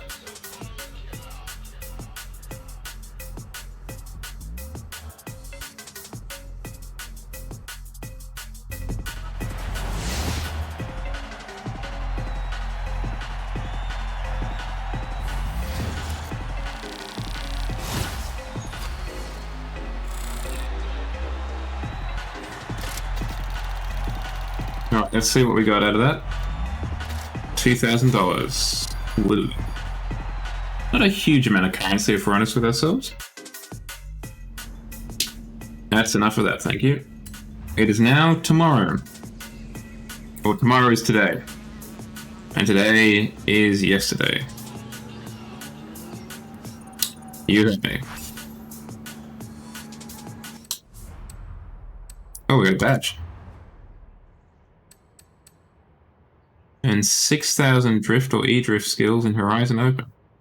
Huh. There you go. Never the twain shall meet.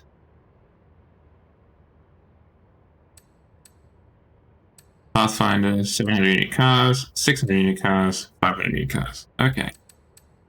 And that's the Hunnigan stuff. Alrighty. Exit to desktop. Thank you very much for joining me, chat. It's been a pleasure to have you. Let us figure out who we shall be raiding. Let us raid out to someone. We'll open up the Twitch following. Who am I following? Who is live?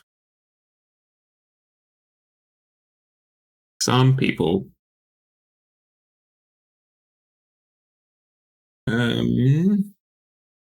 Let's try this. See if it works.